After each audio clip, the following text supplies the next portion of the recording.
এই শোনো, চ্যানেলটি সাবস্ক্রাইব করে ঘন্টাটি বাজিয়ে দিও, কেমন?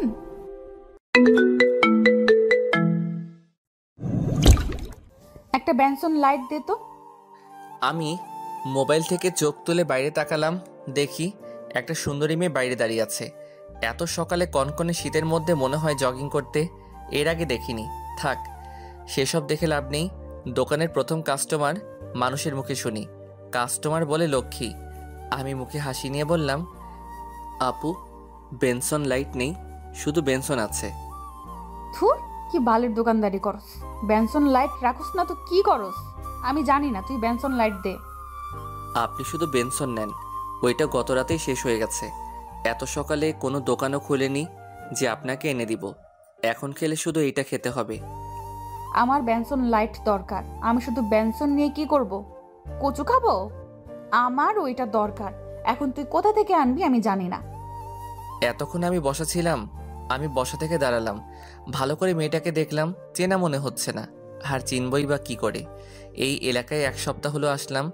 আমরা এখানে জায়গা কিনে বাড়ি করি, যেহেতু আমাদের দোকানটা এখানে। এই 1 সপ্তাহে আব্বার সাথে দোকানে বসে অনেক কিছু শিখলাম। আজকে খুব ভোরে আব্বা কি কাজে যেন ঢাকা গেছে, তাই আমি সকালে দোকান খুলে বসলাম। প্রচণ্ড কুয়াশায় একজন আরেকজনকে দেখা যাচ্ছে না। আব্বার সাথে ঘুম থেকে উঠে নামাজ পড়ে সোজা দোকানে চলে আসলাম। প্রথম কাস্টমারটাই এই মেয়েটা পড়ল। সকাল সকাল কারোর সাথে ঝামেলা করার আমার কোনো ইচ্ছাই নেই, তাও আবার মেয়ে। ছেলে হলে একটা কথা ছিল, 2-1টা একটু কটু কথা বলা যেত। আমি বললাম, আমার কাছে নেই, অন্যান্য দোকান নিয়ে দেখেন। এই বলে আমি চেয়ারে বসে মোবাইল টিপায় মনোযোগ দিলাম। মেয়ে কিছুটা হতাশ কণ্ঠে বলল, তোর কি দোকানদারি করার কোনো ইচ্ছা আছে? ইচ্ছা থাকলে আমাকে বেনসন লাইট বের করে দে। আমি জানি তুই মিথ্যা বলছিস, না হলে তোর দোকান আমি 1 ঘন্টার ভেতরে তালা মারাবো। আমি বুঝলাম মেয়েটার মাথাটা গেছে। মনে হয় সকাল সকাল পিনিকে ধরছে। মেয়েটা গায়ে পড়ে ঝগড়া করতে আসছে। আমি বিরক্ত কণ্ঠে বললাম, আপনি আমার কথা মন দিয়ে শুনুন। আমার কাছে বেনসন লাইট নেই, এখন আপনি আসতে পারেন। সকাল সকাল পাগল ছাগল কোথা থেকে যেন আসে, জানতো এখান থেকে। এরি এরে কি বলে ফেললাম। দূর, যা বলার বলছি, মাথা গরম হয়ে যাচ্ছে। মেয়েটার রাগি লুক নিয়ে আমার দিকে তাকালো। আমি পাগল ছাগল? মেয়েটা আমার শার্টের কলার ধরে বলল, কোন দিক দিয়ে আমাকে পাগল ছাগল মনে হয়? আরে কে আপনি? গায়ে হাত দিচ্ছেন কেন? কলার ছাড়েন। পাগল না হলে কে এই কাজ করতে পারে? একটা কথা আমি বারবার বলছি, আমার কাছে বেনসন লাইট নেই, তাও এই জিনিসটা নিয়েই আপনি বাড়াবাড়ি করছেন। দেখ, তুই কিন্তু আমার সাথে ঝগড়া করছিস, এর ফল কিন্তু ভালো হবে না।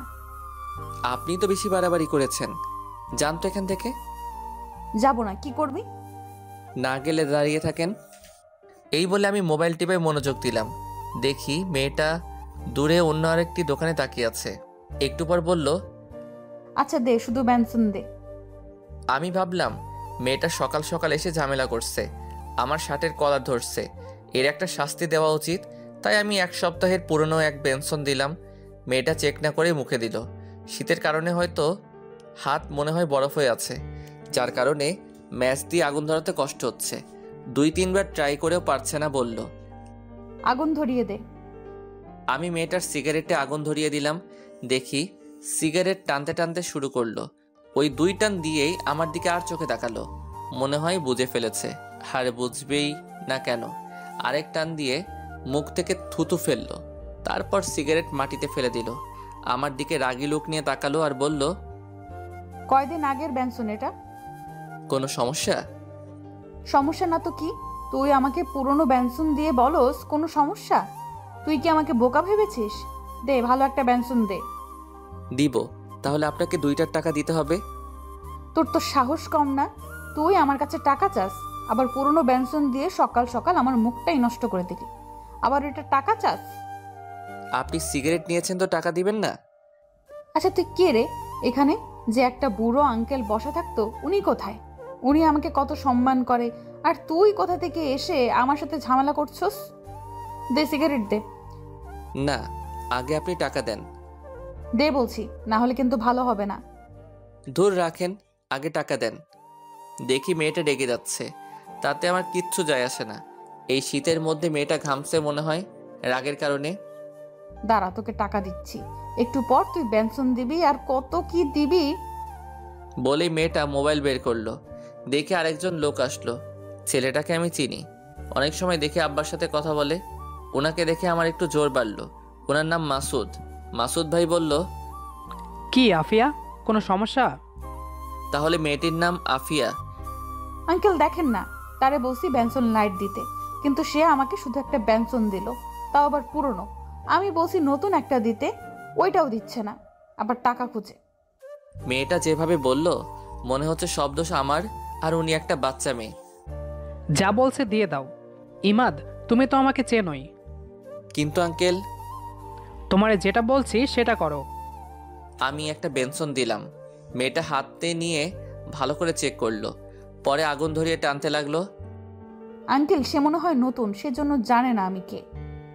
সেটাই, এসব নিয়ে আর বাড়াবাড়ির দরকার নেই। ও তো তোমার ভাইয়ের মতোই, দুজন সমান বয়সী, ভাই বোনের মতো মিলেমিশে থাকবা, তাই না? কি বলিস ইমাদ? আমি ভাবতে লাগলাম মেয়েটার মনে হয় খুব পাওয়ার, না হলে মাসুদ আঙ্কেল এত সম্মান করে কথা বলছে কেন। যাই হোক, কোনো ঝামেলা করে লাভ নেই, আব্বা শুনলে পরে সমস্যা হবে। আমি বললাম, সেটাই। তাহলে আমি যাই। ইমাদ, যা লাগে দে, ওনার কাছ থেকে কোনো সময় টাকা চাবি না। জি আঙ্কেল। মাসুদ আঙ্কেল চলে গেল। এদিকে আফিয়ার সিগারেট খাওয়া শেষ। আফিয়া বলল, একটা স্পিড ক্যান দে তো, ঠান্ডা। এই শীতের মধ্যে আপনি ঠান্ডা খাবেন? নর্মাল দেই। আমার স্বাস্থ্য নিয়ে তোর ভাবতে হবে না, যা বলছি দে। আমি ফ্রিজ থেকে একটা স্পিড দিলাম। মেয়েটা দাঁড়িয়ে দাঁড়িয়ে স্পিডটা খেলো। বলল, কত টাকা হয়েছে? 65 টাকা। 65 টাকা কি করে? আমার হিসেবে তো 50 টাকা। তুই ওই নষ্ট সিগারেটের দাম চাচ্ছিস? হুম। আমি ওই নষ্ট সিগারেটের মূল্য দিব না, আর 50 টাকা আমি তোকে পরে দিয়ে যাব। আমরা তো বাকি দেই না, আপনার টাকা দেওয়া লাগবে না। মনে করেন এটা আমি আমার পক্ষ থেকে খাওয়ালাম। না, আমি কারো কাছে ঋণী থাকবো না, তোরে আমি পরে দিয়ে যাব। শুনেন, আমার টাকা লাগবে না, জানতো এখান থেকে। আমার বিরক্ত লাগছে। আচ্ছা, আপনি কি মানসিক প্রতিবন্ধী? এমন করছেন কেন? মনে করেন আপনি আমার দোকানে আসেননি। এখন যান আপনি এখান থেকে। এই কয়দিন এলাকায় ছিলাম না বলে শরীরে তেল হয়েছে। আমার মুখের উপর আজ পর্যন্ত কেউ কথা বলেনি, আর তুই কোথা থেকে উড়ে এসে আমার সাথে ঝগড়া করছিস। এর ফল কিন্তু ভালো হবে না। এই বলে রাগে গজগজ করতে করতে চলে গেল। মেয়েটার সাথে ঝগড়া করে এই শীতের মধ্যে শরীর থেকে ঘাম বের হচ্ছে। সকাল সকাল মুডটাই নষ্ট করে দিল।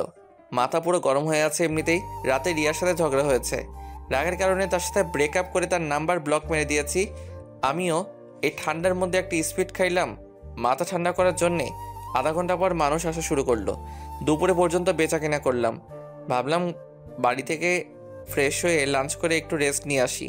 আমি আস্তে আস্তে দোকানের শাটার ফেলে বাড়ির উদ্দেশ্যে রওনা দিলাম। 1 কিলো দূরে আমাদের বাসা। দুপুর টাইমে কোনো রিক্সা দেখা যাচ্ছে না। প্রথমে ভাবলাম হাঁটাধরি হাঁটতে লাগলাম। বাড়িতে যাওয়ার রাস্তায় একটা পার্ক পড়ে, যেটা জনসাধারণের জন্য উন্মুক্ত। দেখি সকালের মেয়েটা কি জানি নাম মনে হয়েছে, আফিয়া। নামটা কি সুন্দর, কিন্তু মেয়েটা একেবারে বদ। দেখি কয়েকজন ছেলের সাথে বসে আড্ডা দিচ্ছে। আমার সেসব ভেবে লাভ নেই। আমি আমার মতো হেঁটে চলে যাচ্ছি। তারপরে তার মধ্যে থেকে একটা ছেলে আমাকে ডাক দিল। আমি তাদের সামনে গেলাম। আফিয়া বলল, কোথায় যাস? বাসায়। তুই হয়তো এই এলাকায় নতুন আসছস, তাই তোকে আজকের মতো ছেড়ে দিলাম। সামনে থেকে বুঝে শুনে কথা বলিস। ওকে। ওই বুড়ো আঙ্কেল কি তোর বাপ লাগে? হুম। উনি কত ভালো মানুষ, আর তুই একটা বদের হাড্ডি। আমি যেমন হই তাতে আপনার কি? আমার কিছু না। পরবর্তী সময়ে সাবধান থাকবি, না হলে এই শরীর আর পৃথিবীতে থাকবে না। আচ্ছা, দেখা যাবে। আমি সেখান থেকে চলে আসলাম। বাড়িতে এসে গোসল করলাম। মা ভাত খাইয়ে দিল। আমি মাকে বললাম, মা, আব্বা কখন আসবে? আস্তে আস্তে রাত হবে। আজকে তুই দোকান চালা, রাতে একটু আগেই এসে পড়িস। বেশি রাত হলে যদি রিক্সা না পাস। আচ্ছা। আমি আবার দোকানে এসে পড়লাম। একটু পর দেখি কিসের হুড়াহুড়ি। দেখে একটা ছেলেকে 4-5 জন ধরে মারছে। আমি তাদের আটকাতে যাব, এমন সময় আরেকজন অচেনা লোক আমাকে বলল, ওদের মারামারি ওরা করুক, তাতে তোমার কি? তুমি দোকানদার, তুমি গিয়ে দোকানদারি করো। কিন্তু ছেলেটা তো মরে যাবে। মরে গেলে যাক, তাতে তোমার কি? তুমি গিয়ে দোকানদারি করো। আমি বাধ্য ছেলের মতো দোকানে এসে দেখতে লাগলাম কি হয়। ছেলেটাকে মেরে আধামরা করে ফেলেছে। একটু পর দেখি আফিয়া বাইকে চড়ে আসলো, এসে ছেলেটার কাছে গেল। লোকজনের হুড়াহুড়িতে কিছু শুনতে পারছি না আর দেখতেও পারছি না। একটু পর একজন ছেলেটাকে নিয়ে চলে গেল। সবাই আস্তে আস্তে চলে গেল। আমি দোকানে বেচাকিনা করতে লাগলাম। একটু পর দেখে আফিয়া আসলো, বলল, একটা বেনসন লাইট দে। আমি বিরক্ত হয়ে তাকে একটা বেনসন লাইট দিলাম। ফ্রিতে খেলে তো বিরক্ত হবই। সে সিগারেট খেতে লাগলো। আস্তে আস্তে দোকানের ভিড় কমলো। দেখি আফিয়া এসে দোকানের ভিতরে একটা বসার চেয়ারে এসে বসলো। 1 কেজি আটা দে, 1 কেজি চিনি দে, 1 কেজি পেঁয়াজ দে, আর 1 হালি ডিম দে। আমি আফিয়ার মুখের দিকে তাকিয়ে রইলাম। তার চোখে চোখ রাখলাম। আমার ভয় করছে। এগুলো কি ফ্রিতে দিতে হবে নাকি? আফিয়ার চোখ আমার চোখ একসাথে হলো। আফিয়া কিছুটা লজ্জা পেয়ে চোখ নিচু করে বলল, তুই ভয় পাস না, এগুলোর জন্য আমি টাকা দিব। আমি মুখে হাসি এনে বললাম, ওকে। আমি আটা মাপা শুরু করলাম। এই ফাঁকে দুইজন ছেলে আসলো, এসে আফিয়ার সাথে কথা বলতে লাগলো। সেদিকে আমার কোনো খেয়ালই নেই। আমি আটা পেঁয়াজ ডিম চিনি প্যাকেট করে সামনে দিলাম। আফিয়া তাদের সাথে অনেকক্ষণ কথা বলল। পরে দুইজন চলে গেল। আফিয়া আমার দিকে তাকিয়ে মুচকি হাসি দিয়ে বলল, এইখানে কত টাকা হয়েছে? 200। তুই তো ফ্লেক্সি লোড করস। হুম। এই নাম্বারে 700 টাকার মিনিট আর এমবি প্যাকটা দে। ওকে। আমি দিলাম। আফিয়া বলল, আমার নাম্বারটা সেভ করে রাখ, যদি কোনো সমস্যায় পড়স সাথে সাথে কল করবি। তার প্রয়োজন নেই। আরই আফিয়া দেখতে অনেক সুন্দরী। দাঁতগুলো উঁচু নিচু, যার কারণে হাসি দিলে অনেক সুন্দরী লাগে। ঠোঁটে লিপস্টিক দেওয়া। নারী হিসেবে দেখলে 100তে 1 জন। কিন্তু সে থাকেই ছেলেদের মতো জিন্সের শার্ট প্যান্ট, শীতের মধ্যে একটা শীতের কাপড়, পায়ে শো জুতা। সে মনে হয় খুব বড় লোক, যার কারণে এত পাওয়ার। সেসব ভেবে লাভ নেই। একজন এসে বলল 10 কেজি আটা দিতে। আমি আটা মাপতে শুরু করলাম।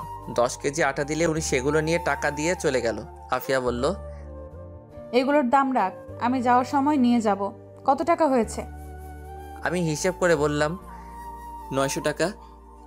আর 4টা সিগারেট দে। আমাকে 1000 টাকা নোট দিয়ে বলল, সব মিলিয়ে কত টাকা হয়েছে রাখ, সকালে টাকা রেখে দে। আমি সকালে টাকা না রেখে ফেরত দিয়ে দিলাম। আফিয়া চলে গেল। আমি তার যাওয়ার রাস্তার দিকে তাকিয়ে রইলাম। মাসুদ আঙ্কেল যেহেতু বলছে ও আমার বয়সী, তাহলে আমার বয়স 23 আর ওর বয়স এমনই। এই বয়সে তোমরা কি সুন্দর স্বামীর সাথে ঘর সংসার করো? আর ওর কি অবস্থা? নিশ্চয়ই এর পিছনে একটা কারণ আছে। সে কারণটাই আমার জানতে হবে। এর মধ্যে যদি মোবাইলে কল আসলো, নাম্বার চিনি না, ফোন ধরে কণ্ঠ শুনে আমি বুঝতে পারলাম এটা রিয়া। ফোন দিছস কেন? তোর সাথে ব্রেকআপ? আমার কথা শোন, আমি খুবই দুঃখিত। আসলে আমি বুঝতে পারিনি তোরে আমি ভালোবাসি ইমাদ। তোরে ছেড়ে আমি বাঁচবো না। এটা তো আমি লাস্ট 2 বছর ধরে শুনে আসছি। সত্যি বলছি। আমি তোরে পরে ফোন দিচ্ছি, এখন দোকানে আছি। আচ্ছা ফোন দিস মনে করে। আমি একাধারে রাত 10টা পর্যন্ত বেচাকিনা করলাম, কিন্তু মানুষ আসছেই না। ভাবলাম চলে যাই, না হলে রিক্সা পাবো না। কিন্তু না, দোকান বন্ধ করতে করতে 11টা বেজে গেল। আমি দেখি আফিয়ার প্যাকেট পড়ে রইল। সে এখনো আসেনি। দূর না আসলে নাই, এমনিতে দেরি হয়ে যাচ্ছে। সারাদিনের বেচারাটার সাথেই নিলাম। একা যাওয়া রিক্সা না পেলে দোকানে রাত কাটাতে হবে। আশেপাশে তাকিয়ে দেখি কোনো রিক্সা নেই। মা অলরেডি 3বার ফোন দিয়ে ফেলেছে। এমন সময় দেখি আফিয়া কোথা থেকে জানি আসলো দৌড়ে, বলল, দে আমার প্যাকেট দে। আমি প্যাকেট দিলাম। আফিয়া বলল, কোনো রিক্সাই তো দেখছি না, কি করে বাড়ি যাব? আপনার না কত ছেলে পেলে আছে, ওদের বলেন আপনাকে নিয়ে যেতে। এটা বলাতে আফিয়া আমার দিকে তাকালো, কিন্তু কিছু বলল না। দোকানের সামনে অনেকক্ষণ দাঁড়িয়ে রইলাম, কোনো রিক্সায় আসছে না। প্রচুর কুয়াশা পড়ছে। খেয়াল করলাম আফিয়ার শরীরে তেমন শীতের কাপড় নেই, শুধু পাতলা একটা গেঞ্জি শার্টের উপরে। ও যে শীতে কাঁপছে সেটা আমি ভালো করে বুঝতে পারছি। আমার গায়ে একটা লেদার আছে আর একটা শীতের চাদর। ভাবলাম চাদরটা দেই, কিন্তু যে অ্যাটিটিউড, নেয় নাকি সন্দেহ। আমরা না নিলে আমার কি? শীতে কাঁপছে সে, আমার কি? আমি বললাম, প্রচুর শীত পড়ছে, এই চাদরটা নিন। তোর তো সাহস কম না, তুই আমার শরীরের দিকে নজর দিয়েছিস। বুঝতে পারছি এত রাতে কেউ নেই বলে। আজ পর্যন্ত আমার দিকে কোনো ছেলে নজরে তাকানোর সাহস পায়নি, আর তুই কোথা থেকে উড়ে এসে আমার শরীরের দিকে নজর দিস? তোর এই 2 চোখ আমি তুলে নেব। একশেষে কথাগুলো বলল। আমি এমন কথা শুনে অবাক। উপকার করতে চাইলাম আর উল্টা বাঁশ দিয়ে দিল। দূর এমন মেয়ের সাথে কথা বললে মুখ নষ্ট, যাহার নামে যাক তাতে আমার কি। মা আবার কল দিল। পরিবারের একমাত্র ছেলে আমি, ছোট বোন আছে বিবাহিত। এখন বাড়িতে মা একা। মা বলল, আজকে আসবি নাকি? আসবো তো, কিন্তু কোনো গাড়ি পাচ্ছি না। আব্বা গাড়িতে আসলে বলল একটা আগাইতে। তোর আব্বা এখনো আসেনি, রাস্তায় আছে। কি করব এখন? তুই আস্তে আস্তে হাঁট, আমি আগাইতাছি। আচ্ছা। আমি হাঁটা ধরলাম। বাড়িতে যাওয়ার রাস্তা সোজা, চারপাশে বাড়িঘর আছে, জায়গায় জায়গায় ল্যাম্পপোস্ট। তা এরপরও কেন জানি ভয় করে এলাকাটা নির্লজ্জ। খেয়াল করলাম আমার পিছনে আফিয়া হাঁটছে। মনে হয় কোনো উপায় না পেয়ে আমার পিছনে হাঁটা ধরছে। আমি দাঁড়িয়ে গেলাম, তার দিকে এগিয়ে গেলাম। আফিয়া বলল, আমার দিকে আসবি না, এর ফল কিন্তু ভালো হবে না। ভুলে যাস না, রাতের পর কিন্তু সকাল আছে। আমার শরীরে যদি টাচ করিস তাহলে সকালে ভোরের আলো দেখতে পারবি না। আমি তার কথা কানে না নিয়ে তার সামনে গেলাম। শীতে কাঁপছে আর ভয়েও আমি চাদরটা তার শরীরের পেঁচিয়ে রাখলাম। ও তখন চোখ বন্ধ করে ফেলেছি। বোধহয় ভাবছে আমি অন্য কিছু করব। বললাম, সবসময় অ্যাটিটিউড দেখানো ঠিক না। চাদরটা ভালো করে গায়ে দিন, ভালো লাগবে। আর পিছন পিছন না হেঁটে পাশাপাশি হাঁটুন। এই বলে আমি হাঁটা ধরলাম।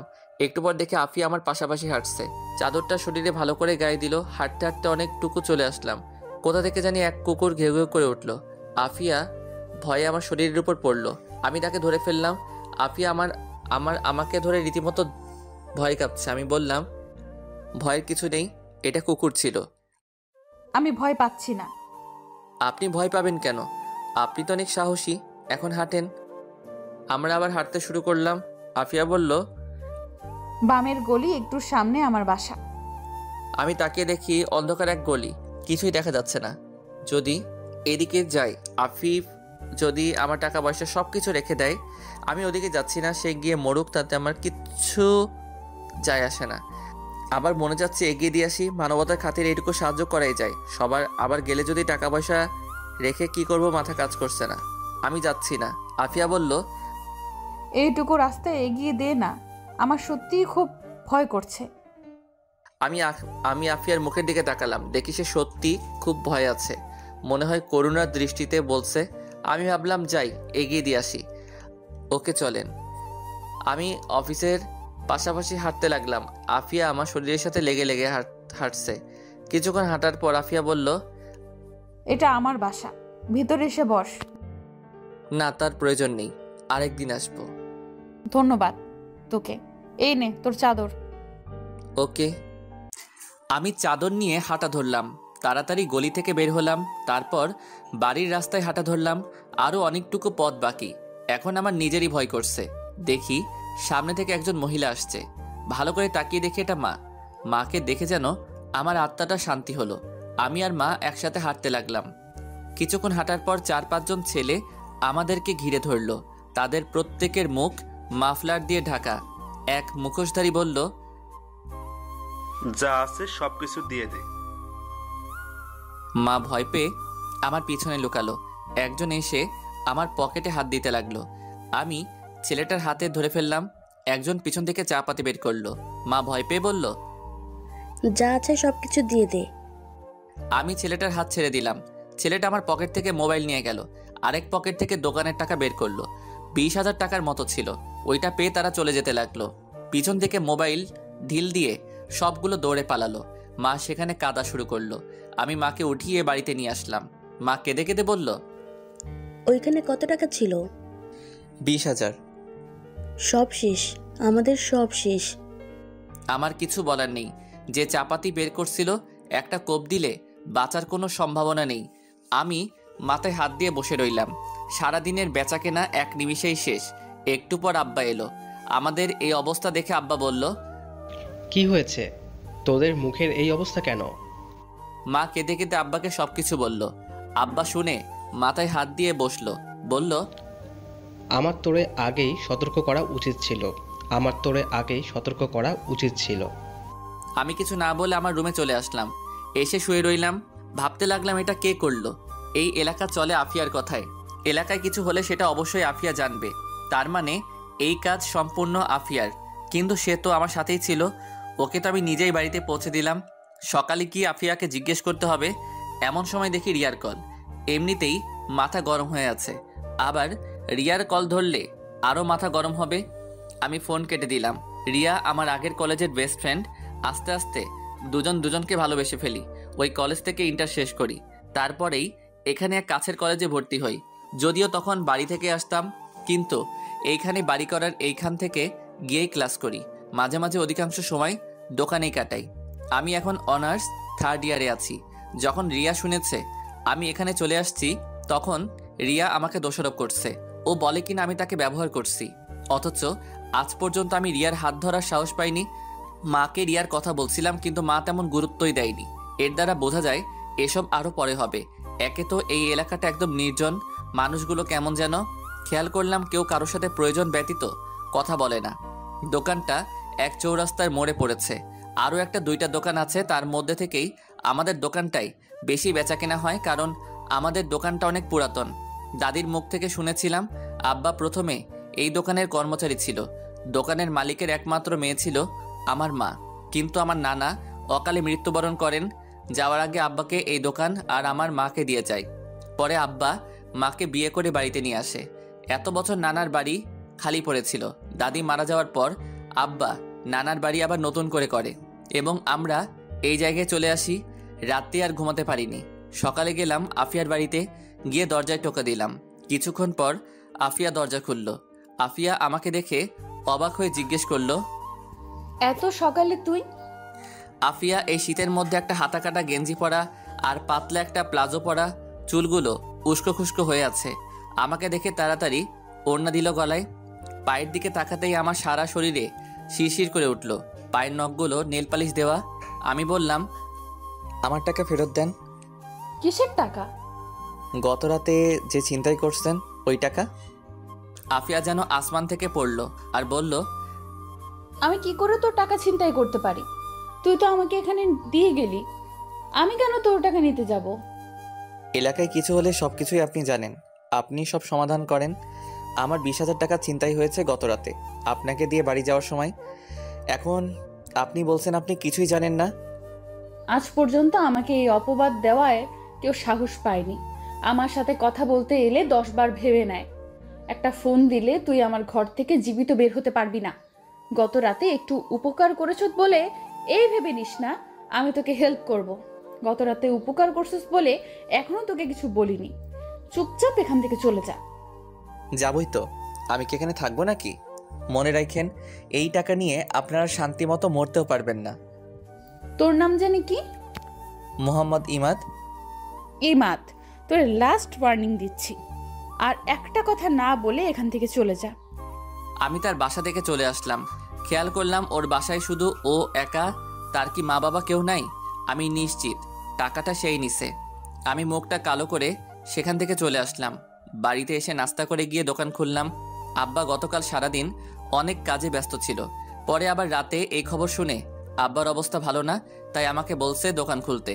বোনটারে বলছে বাড়িতে আসতে। আমি দুপুর পর্যন্ত দোকানে বসে বাড়িতে আসলাম। আব্বা গিয়ে দোকান খুললো। আমি বিকালের দিকে দোকানে গেলাম। সন্ধ্যার কিছুক্ষণ পর আব্বা বাড়িতে চলে গেল। আমাকে বলল আগেই বাড়ি চলে যেতে। আমি 9টা পর্যন্ত দোকানে বসে আস্তে আস্তে দোকান গুছাইতে শুরু করলাম। কেন জানি না মনে হলো রিয়াকে কল দেই। আমি কল দিলাম, কল ধরলো। কেমন আছো? ভালো, তুমি? কি বলবা বলো।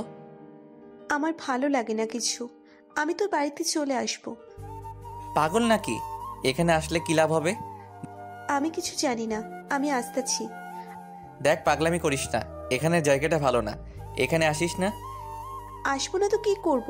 অলরেডি আমাকে দেখতে আসছে। আমি এখানে কোনোভাবেই থাকবো না। এখন আমি কি করব? মারে তোর কথা বলছিলাম, কিন্তু মা কোনো পাত্তাই দিচ্ছে না। বলছে এখন এগুলো কিছু হবে না, আরো পরে। পরে পরে করতে করতে তো আমার বিয়ে হয়ে যাবে। তুই কি আমাকে সত্যি ভালোবাসছো? দেখি আফিয়া এসে দোকানে দাঁড়ালো। ভালোবাসি। তাহলে তোর ভিতরে কোনো ফিলিংস নাই কেন? আমি যে তোর জীবন থেকে চলে যাচ্ছি সেটা তোর খেয়াল আছে? আছে। তাহলে আগামীকালের মধ্যে কিছু একটা কর। আচ্ছা দেখি। আমি ফোনটা কেটে আফিয়াকে বললাম, আপনি আমার দোকানে আইসেন না, আপনাকে দেখলে আমার রাগ উঠে।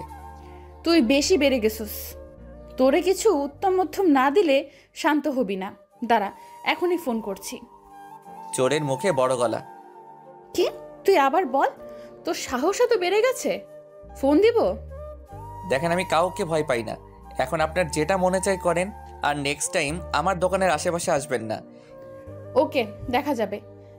আমি দোকান বন্ধ করে রিক্সা দিয়ে বাড়ি চলে আসলাম। পরদিন খুব সকালে গিয়ে দোকান খুললাম। সকালে আবার দেখি আফিয়া আসলো। মেজাজটাই খারাপ হয়ে গেল। আফিয়া এসে বলল, একটা সিগারেট দে। কি বেহায়া মেয়ে রে বাবা, লজ্জা শরম বলতে কিচ্ছু নেই। আফিয়া দেখি শুনেও না শোনার ভান করছে। আফিয়া ঠোঁটে গাঢ় লিপস্টিক দেওয়া। এত সকালে আফিয়া কোথায় যায়? জগিং করতে? কিন্তু সে তো অত মোটাও না, যেখানে মনে চায় সেখানে যাক। আমি আফিয়ার মুখের দিকে তাকালাম এবং তার চোখে চোখ রাখলাম। সেও আমার চোখে চোখ রাখলো, কিন্তু সে বেশিক্ষণ আমার চোখে চোখ রাখতে পারলো না।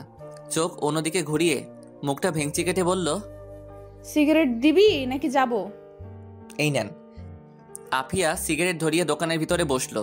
আমি সিগারেটের ধোঁয়ায় নাক মুখ মাফলার দিয়ে ঢেকে ফেললাম।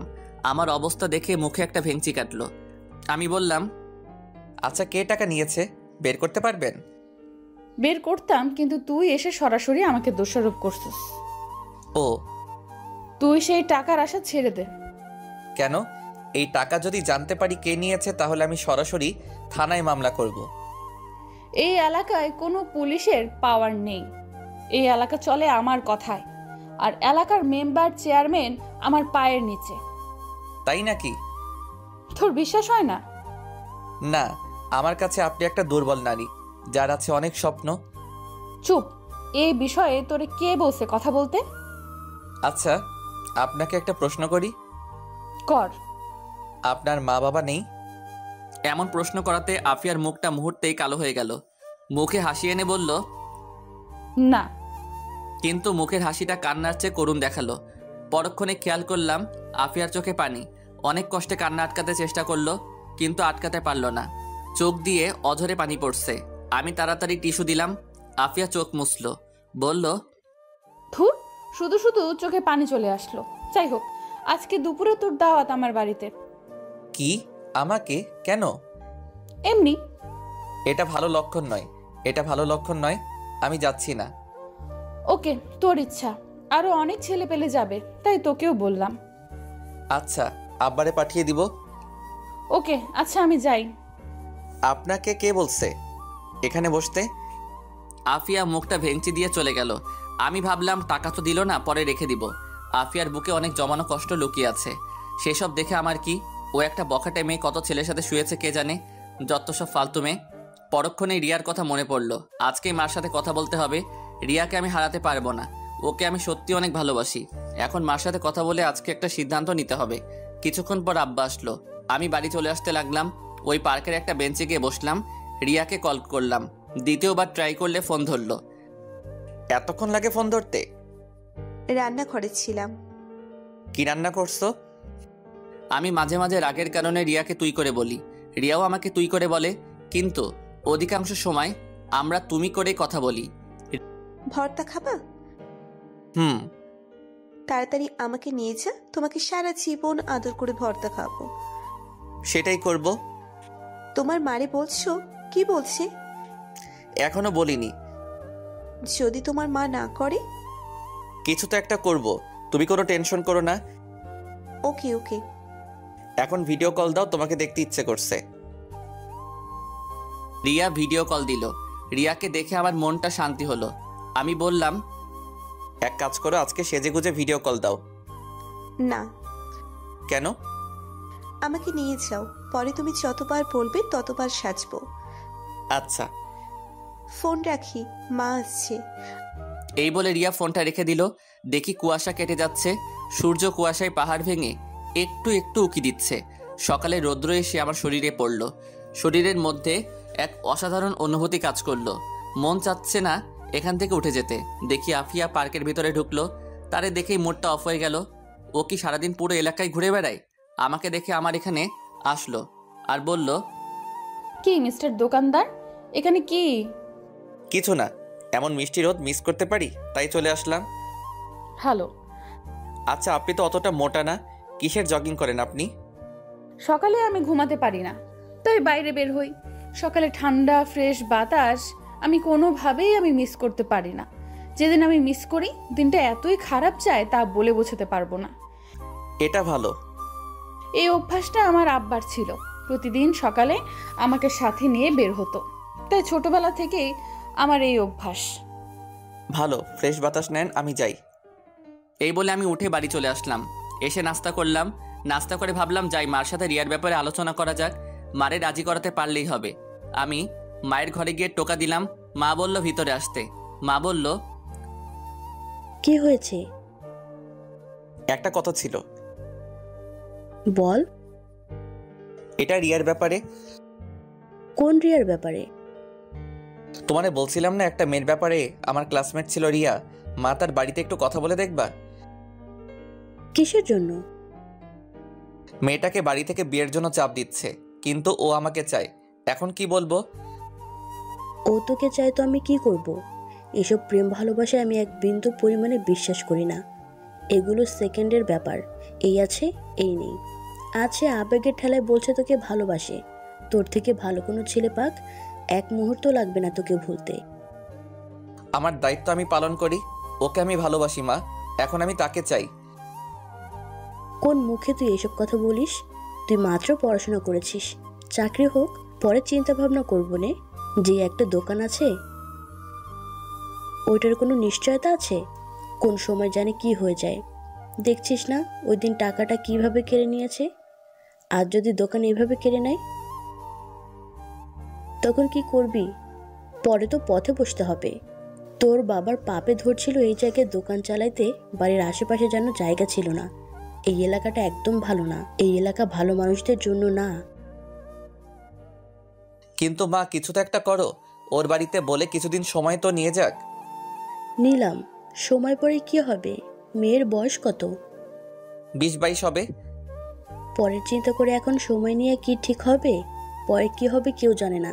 শুধু মেয়েটাকে বসিয়ে লাভ আছে? তুই তোর মতো থাক, ওকে ওর মতো থাকতে দে। কোন মুখে তুমি এই কথা বলো? আর যদি আব্বা তোমাকে এই কথা বলে তুমি নিতে পারবে? তুমি কিছু একটা করো, আমি তাকে চাই। ও আমার মুখের দিকে তাকিয়ে আছে। এখন আমার টেনশন দিস না, কিছুক্ষণ পর ফাতিমার ডেলিভারি। ফাতিমা আমার ছোট বোনের নাম। কিন্তু মা, আমি কোন মুখে মেয়ের বাড়িতে কথা বলবো? আমাদের কিছু আছে? না আছে জায়গা সম্পত্তি, না আছে ভালো বাড়ি। কোনো মতে দিন চলছে, এর মাঝে তুই কি করে এই কথা বলতে পারিস? টাইম নাও, রিয়া রাজি আছে। আমাদের টাইম দেওয়ার জন্য ওরা বসে আছে না। অন্তত বলে তো দেখতে পারি। আচ্ছা দেখি তোর আব্বারে পাঠাতে পারি কিনা। আচ্ছা। এই বলে আমি চলে আসলাম। আমি হারে হারে বুঝতে পারছি মার বিন্দু পরিমাণ ইচ্ছা নেই। আমি রিয়াকে কি করে বলবো? যেদিন আব্বা যাবে ওই দিন রিয়াকে বলবো। রাতে দেখি রিয়া সেজেগুজে ছবি পাঠালো। আমি তখন দোকানে। আমি ফোন দিলাম কিন্তু মেসেজ দিয়ে বলল ফোন না দিতে। পরক্ষণে অফলাইন চলে গেল। 3 দিন পর ডেট ঠিক হলো, আব্বা যাবে তাদের বাড়িতে। আশ্চর্যের বিষয় হলো 3 দিনে একবারও রিয়াকে ফোনে পেলাম না, অনলাইনে আসলো না। অবশেষে রিয়ার মার মোবাইলে কল দিলাম। তখন রিয়া কল ধরলো। কণ্ঠ চিনে বুঝতে পারলাম। আমি বললাম, তোমারে তো কল দিয়ে পাই না। আমার মোবাইল মা নিয়ে গেছে, মার বাটন মোবাইল আমার কাছে। আজকে আবার যাচ্ছে তোমাদের বাড়িতে। কিন্তু কিন্তু কি? আমাকে এসে দেখে গেছে এক সম্বন্ধ, এমনকি বিয়ের তারিখও ঠিক করে গেছে। কি বলো? তুমি বলো নাই আমার কথা? বলছি, কিন্তু কেউ আমার কথা কানে নেয়নি। আচ্ছা তোমার আব্বা আসুক, আমি তোর আব্বার সাথে চলে আসব। না, আমি ফ্যামিলির উপরে যেতে পারবো না। আচ্ছা তোমার আব্বা আসুক, দেখি কি করতে পারি। আচ্ছা। আমি সারাদিন দোকানে থেকে রাতে বাড়ি গেলাম। দেখে আব্বা বাড়িতে। মার মুখের অবস্থা ভালো না। আমি বললাম, কি হয়েছে? আমি কত করে বলছিলাম এখন ওগুলোর প্রয়োজন নেই। তোর আব্বা যেখানে গিয়ে অপমানিত হয়ে আসছে, তাকে বিয়ে করার জন্য সরকারি চাকরির ছেলে বসে আছে এবং অলরেডি ডেট তারিখ সব ঠিক করে ফেলেছে। মেয়েটা আমার সাথে চলে আসতে চাচ্ছিল, কিন্তু আমি অনেক কষ্টে বুঝিয়ে রেখে এসেছি। আমি বলার মতো কিছুই খুঁজে পেলাম না। আমি বাইরে বের হয়ে রিয়াকে কল করলাম। রিয়াকে আমাকে ভিডিও কল দিল। দেখি রিয়া কাঁদছে। আমি তোমাকে ছাড়া থাকতে পারবো না, আমি তোর বাড়িতে চলে আসছি, তোর বাসার ঠিকানা দে। না, ভুল করিস না। কেন? তুমি আমাকে চাও না? অবশ্যই চাই। তাহলে এমন কথা বলো কেন? আজ পর্যন্ত তোর হাতটা পর্যন্ত ধরিনি। ভাবছিলাম বিয়ের পর একেবারে তোর হাত ধরবো, কিন্তু দেখি এখন আর সেটা সম্ভব না। তরেই কোনো ইচ্ছে নেই আমাকে পাবার। এই বলে রিয়া শিশুর মতো কাঁদতে লাগলো। অজান্তে আমার চোখ দিয়ে পানি বের হয়ে পড়লো। আমার ভিতরটা কষ্টে পড়ে যাচ্ছে। তাড়াতাড়ি তোর বাসার ঠিকানা দে, আমি আগামীকাল আসছি, পরে তুই যা করার করিস। আচ্ছা। আমি তোর হাতটা একটা বারের জন্যেও ধরতে চাই, আমি একটি বারের জন্য তোকে অনুভব করতে চাই। এই বলে রিয়া কাঁদতে লাগলো। আমি বললাম, ঠিকানা টেক্সট করলাম, পার্কের ঠিকানা দিলাম। আর কতক্ষণ পুরনো স্মৃতি মনে করে কিছুক্ষণ কথা বলে ফোনটা কেটে দিলাম। পরদিন আব্বারে দোকানে রেখে পার্কে গেলাম। গিয়ে রিয়ার জন্য অপেক্ষা করতে লাগলাম। দেখি আফিয়া পার্কে আসলো কয়েকজন ছেলেপেলে নিয়ে। তাদের দেখেই মেজাজটা বিগড়ে যায়। তারা দূরের এক বেঞ্চে বসে কথা বলতে লাগলো। একসময় দেখি আফিয়া একটা ছেলেকে চর দিল। চর খেয়ে ছেলেটা মাটিতে পড়ে গেল। আফিয়া ছেলেটিকে আরো কি জানি বলল। দেখি রিয়া রিক্সা থেকে নেমে পার্কের ভিতরে প্রবেশ করলো। আমি ইশারা দিলাম। রিয়া আমার কাছে আসলো, এসে আমাকে জড়িয়ে ধরলো, ফুপিয়ে কেঁদে উঠলো। আমি তার পিঠে হাত রেখে সান্ত্বনা দিতে লাগলাম। আমি রিয়াকে আমার পাশে বসালাম। রিয়া আমার হাতে হাত ধরলো, আমার কাঁধে মাথা রেখে কাঁদতে লাগলো। রিয়া বলল, আমি তোমাকে হারাতে চাই না। আমিও। চলো না এখন গিয়ে বিয়ে করে ফেলি, পরেরটা পরে হবে। কিন্তু বুঝেছি তোমারই কোনো ইচ্ছে নেই। শুনেছি সত্যিকার ভালোবাসা বলে কখনো কাউকে ভয় পায় না। আসলে তুমি আমাকে সত্যিই ভালোবাসো না। বাসি না, বাসলে কি আর এত কিছু করতাম? সবার আগে ফ্যামিলি। যারাই ফ্যামিলির উপরে গিয়েছে তারাই শেষ হয়ে গেছে। কতই না ভালো হতো যদি সারাটা জীবন একসাথে থাকতে পারতাম। এখনো হয়তো সময় আছে। এভাবে আমাকে দূরে থেকে ভালোবেসে যেতে পারবা? হয়তো তোমার এই একটু ভালোবাসা নিয়ে আমি সারাটা জীবন কাটিয়ে দিতে পারবো। কোনো কি উপায় নেই? উপায় আছে, কিন্তু এমনও হতে পারে সেটা বেশি দিন স্থায়ী হবে না। তার চেয়ে ভালো না এমন একটা জায়গায় যাওয়া, সেখানে আজীবন স্থায়ী হওয়া। কিন্তু তুই প্রমিস করো, আজীবন তুমি আমার সাথে সম্পর্ক রাখবা, আমাকে ভুলবা না কোনোদিন। কথা দিলাম তোমার সাথে আজীবন যোগাযোগ রাখবো। মনে করবে আমি তোমার পাশে আছি সব সময়। মনে আছে আমরা দুজন প্রেমে পড়ার আগে কি রকম ছিলাম? ঠিক সেই রকম ভাবে আমাদের সারাটা জীবন কাটিয়ে দিব। ওকে, তুমি কোন মেয়েকে বিয়ে করবা সেটা আমি সিদ্ধান্ত নিব। আমার পছন্দই তোমার পছন্দ। আচ্ছা এখন একটু হাসো, তোমার হাসিটা অনেক দিন ধরে মিস করছি। রিয়া একটা মুচকি হাসি দিল। দূর থেকে যতই বলতাম রিয়া আমাকে দোষারোপ করতো, আর কোনো অঘটন ঘটিয়ে ফেলতো। কাছে থেকে বুঝিয়ে বলাতে ও কীরকম মেনে নিল। এমন নয় যে আমি রিয়াকে ভালোবাসি না। ধরলাম আমি রিয়াকে বিয়ে করলাম তার ফ্যামিলিকে না জানিয়ে। এক্ষেত্রে রিয়ার কোনো অস্তিত্ব থাকবে না। কোনোদিন শখ করেও নিজের বাপের বাড়ির নাম বলতে পারবে না। যার কোনো অস্তিত্বই নেই তার আবার কিসের স্বপ্ন সুখ? কিছুদিন পর আমি হয়ে যাব তার কাছে নরক। তার চেয়ে ভালো না দূর থেকে দুজনকে ভালোবেসে যাব। আমাদের এরকম মিশিয়ে বসাতে আফিয়া প্রশ্নবোধক মুখ নিয়ে আমাদের কাছে আসলো আর বলল, কি মিস্টার দোকানদার, গার্লফ্রেন্ড নাকি? কিন্তু তোমরা এইভাবে মিশিয়ে বসে আছো কেন? এটা তো পাবলিক প্লেস। আসলে আপু কিছুদিন বাদে আমার বিয়ে। দুর্ভাগ্যবশত আমার বিয়েটা ইমাদের সাথে হচ্ছে না, তাই ইমাদকে লাস্ট বিদায় জানাতে এসেছি।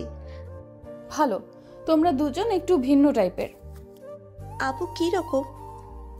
আমি যতটুকু জানি কোনো ছেলের গার্লফ্রেন্ডের বিবাহ হলে তাদের বিচ্ছেদের সময় একজন আরেকজনকে গালাগালি, মারামারি, হ্যানত্যান সব কিছু, এমনকি একজন আরেকজনকে খুনও করে ফেলে। আর তোমরা দুইজন কি সুন্দর হাসি মুখে দুজন দুজনকে বিদায় দিচ্ছ।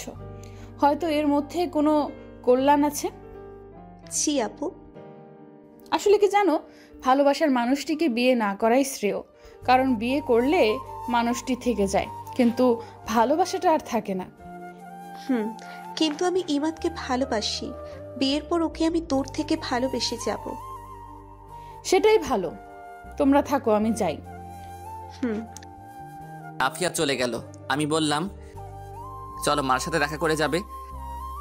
চলো। আমি রিয়াকে বাসায় এনে মার সাথে পরিচয় করিয়ে দিলাম। কি আজব, মার সাথে সেকেন্ডের মধ্যে মিশুক হয়ে গেল।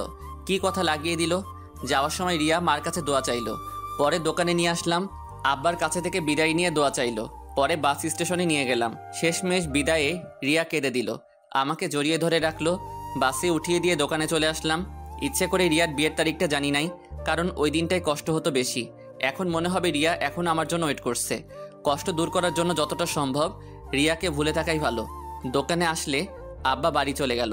সন্ধ্যা ছুঁই ছুঁই, সন্ধ্যার সময় দেখি কুয়াশা পড়া শুরু করছে। তাড়াতাড়ি বাড়ি চলে যাই। এইভাবে অনেক দিন চলে গেল। বিয়ের 1 সপ্তাহ পর রিয়া তার স্বামীর সাথে আমার পরিচয় করিয়ে দিল। তার স্বামীও খুব মিশুক। অল্প কথাতেই দুজন বন্ধুর মতো হয়ে গেলাম। মাঝে মাঝে আমাকে ফোন দিয়ে রিয়া কি পছন্দ করে, কি অপছন্দ করে, এটা সেটা জিজ্ঞেস করে। মানে তাদের সংসার ভালোই চলছিল। এটা দেখে আমি খুব খুশি, কিন্তু আমার মনের ভিতর একটা চিনচিন কষ্ট ভারী দেয়। কারণ রিয়াকে নিজের মতো করে পেলাম না। হয়তো রিয়া সেটা আমার চোখে দেখতে পায়। দেখলে আর কী লাভ? ভাবলাম রিয়ার সাথে আর কোনো সম্পর্ক রাখা যাবে না। তার সাথে কথা বললেই পুরনো স্মৃতি মনে হয়। তখন ভিতরে থেকে চাপা কান্না চলে আসে। আস্তে আস্তে রিয়ার কল ইগনোর করতে লাগলাম। এভাবে মাসখানেক চলে গেল। দোকানের মধ্যে এখন আমি বেশি সময় থাকি, কারণ আব্বা বছরখানেক আগে স্ট্রোক করেছিল, যার কারণে বেশি প্রেশার নিতে দেই না। এই 1 মাসের মধ্যে আব্বা পুরো দোকান আমাকে বুঝিয়ে দিয়ে দিল। ভালোই চলছিল দিনকাল। একদিন রাতে ঠিক করলাম রাতে দোকানে কাটিয়ে দিব, কারণ দেরি হয়ে গিয়েছিল। পৌষ মাসের শীত মাত্র পড়েছে, বাইরে কুয়াশা ছাড়া কিছুই নেই। দোকান পরিষ্কার করতেছিলাম, এমন সময় দেখি আফিয়া কোথা থেকে জানি দৌড়ে আসলো আর বলল, 1 কেজি তেল দে, আর মুখে দেওয়ার জন্য ভালো ক্রিম দে, আর একটা সুই দে, 1 প্যাকেট নুডলস। রাতে সুই দিতে পারবো না। দে দে। আরও কয়েকটা জিনিসের নাম বলল। আজকে সিগারেট চাচ্ছে না। আমি বললাম, সিগারেট দিব না। না রে, ঠান্ডা লাগছে। ও। আমি আস্তে আস্তে সবগুলো জিনিস দিলাম। বলল, কত টাকা হয়েছে? 950 টাকা। আফিয়া আমাকে একটা 1000 টাকার নোট দিল। টাকাটা হাতে নিয়ে আমি টাকার কোড নাম্বারের দিকে তাকালাম। আমি সবসময় কারো কাছ থেকে বড় টাকার নোট পেলে অথবা দিলে আমি কোড নাম্বারটা দেখে নেই, যাতে উনি অস্বীকার করতে না পারে অথবা জাল বলে ঝামেলায় ফেলতে না পারে। ওই দিন আফিয়া একটা 1000 টাকার নোট দিয়েছিল। ওই দিন আমি কোডটা ভালো করে দেখেছিলাম, কারণ আফিয়া এমনিতে তেরা টাইপের মেয়ে। কিন্তু খেয়াল করে দেখলাম ওই দিন যে টাকা দিয়েছিল সেই টাকার লাস্টের কোড আর আজকের টাকার লাস্টের কোড এক। ওই দিন টাকা ছিনতাই হয়ে গিয়েছিল, সেই ছিনতাই করা টাকার মধ্যে আফিয়ার দেওয়া ওই টাকাটা ছিল। দুর্ভাগ্যবশত আফিয়া আজকে আমাকে এই টাকাটা এনে দিল। তার মানে ওই দিন ছিনতাইটা আফিয়া করছিল। হয়তো সে করেনি, অন্য কাউকে দিয়ে করিয়েছে। মহান আল্লাহর কি লীলা খেলা। আফিয়া বলল, কি এত দেখছিস? আমাকে বিদায় কর, বাসায় যেতে হবে। বাসায় তো যাবেন, তার আগে আমার কিছু প্রশ্নের উত্তর দিন। তাড়াতাড়ি বল। চেয়ারে বসেন, দরকার হলে আমি এগিয়ে দিয়ে আসব। আফিয়া চেয়ারে বসলো। আমি বললাম, মনে আছে মাসখানেক আগে বলছিলাম আমার 20,000 টাকা ছিনতাই হয়ে গিয়েছিল? মনে আছে। এর আগের দিন রাতে আপনি আমার কাছ থেকে কিছু টাকার মাল কিনেছিলেন। আপনি যে 1000 টাকার নোট দিয়েছিলেন ওই টাকাটা ছিনতাই হওয়া টাকার মধ্যে ছিল, কিন্তু আজকে এই 1000 টাকা ওই দিন আপনার দেওয়া 1000 টাকা। আমি যদি বলি এক, এটা কি আপনি বিশ্বাস করবেন? না, বিশ্বাস করব না। কেন বিশ্বাস করবেন না? ওই দিন আপনার দেওয়া টাকার কোড আজকে এই টাকার কোড সম্পূর্ণ এক। আফিয়া তার চোখগুলো বড় বড় করে তাকালো। আমার এই কথা শুনে আফিয়া হতভম্ব হয়ে গেছে। কি বলবে কিছু বুঝতে পারছে না। তোতলাতে তোতলাতে বলল, আমি কিছু জানি না, আমি কিচ্ছু জানি না। আর ওই দিনের টাকার কোড আর আজকের টাকার কোড এক, এটা বললেই আমি বিশ্বাস করব? আপনি বিশ্বাস করতে বাধ্য। প্লিজ আফিয়া, আমার টাকাটা দিয়ে দেন। আমি তোর টাকা নেইনি। ওকে? না, আপনি নিয়েছেন। আমি নেইনি। আপনি নিয়েছেন, না হলে ওই দিনের টাকার কোড আর আজকের টাকার কোড এক কেন? আপনি ছাড়া তো অনেক মানুষ আছে, তাদের কাছে তো টাকাটা যেতে পারতো। আপনার কাছেই কেন? স্বীকার করেন। যা, আমিই নিয়েছি, এখন কি করবি কর, তুই আমার কিছুই করতে পারবি না। কি নির্লজ্জ মেয়ে! প্লিজ আমার টাকাটা ফেরত দিয়ে দেন। তোরে একটা টাকাও দিব না। এখন দেখি তুই কি করিস। এই আমি উঠলাম। আমি তার কিছুই করতে পারবো না, এটা আমি ভালো করেই জানি। আব্বা জানলে আব্বাও কিছু করতে পারবে না। তার চেয়ে ভালো তাদের না জানানো। টাকার আশা আমরা আরও অনেক আগেই ছেড়ে দিয়েছি। এখন দেখি আফিয়াকে ফাপড় টাপড় দিয়ে কিছু নিতে পারি কিনা। জানি কিছুই করতে পারবো না। আমি বললাম, দেবেন না? না, দিব না। আমি ভাবতেছি আফিয়ার দুর্বল জায়গায় আঘাত করব। না থাক, মেয়েটাকে কাঁদিয়ে লাভ নেই। ওকে, দেখা যাক। আফিয়া বাইরে তাকিয়ে দেখে কোনো গাড়ি নেই। আফিয়া বলল, বাসায় যাবি না? না, আজকে দোকানে থাকবো। এখন আমি কি করে বাসায় যাব? আমার দিকে তাকিয়ে মুচকি হাসি দিয়ে বলল, একটু এগিয়ে দিবি? ধুর, আপনি কে? আপনাকে চিনি না, বের হন দোকান থেকে। টাকা চুরি করে বলে, আবার বড় বড় কথা বলে। আপনার মতো মেয়েরা লাস্টে মানুষের লাত্তি উষ্টা খেয়ে মরে। এমন করতেছিস কেন? একটু হেল্পই তো চাইছিলাম। ওই দিন তো আপনার হেল্প করেছিলাম, উল্টা আমার পিঠে লাথি মারলেন। এলাকায় অন্য কেউ ছিল না?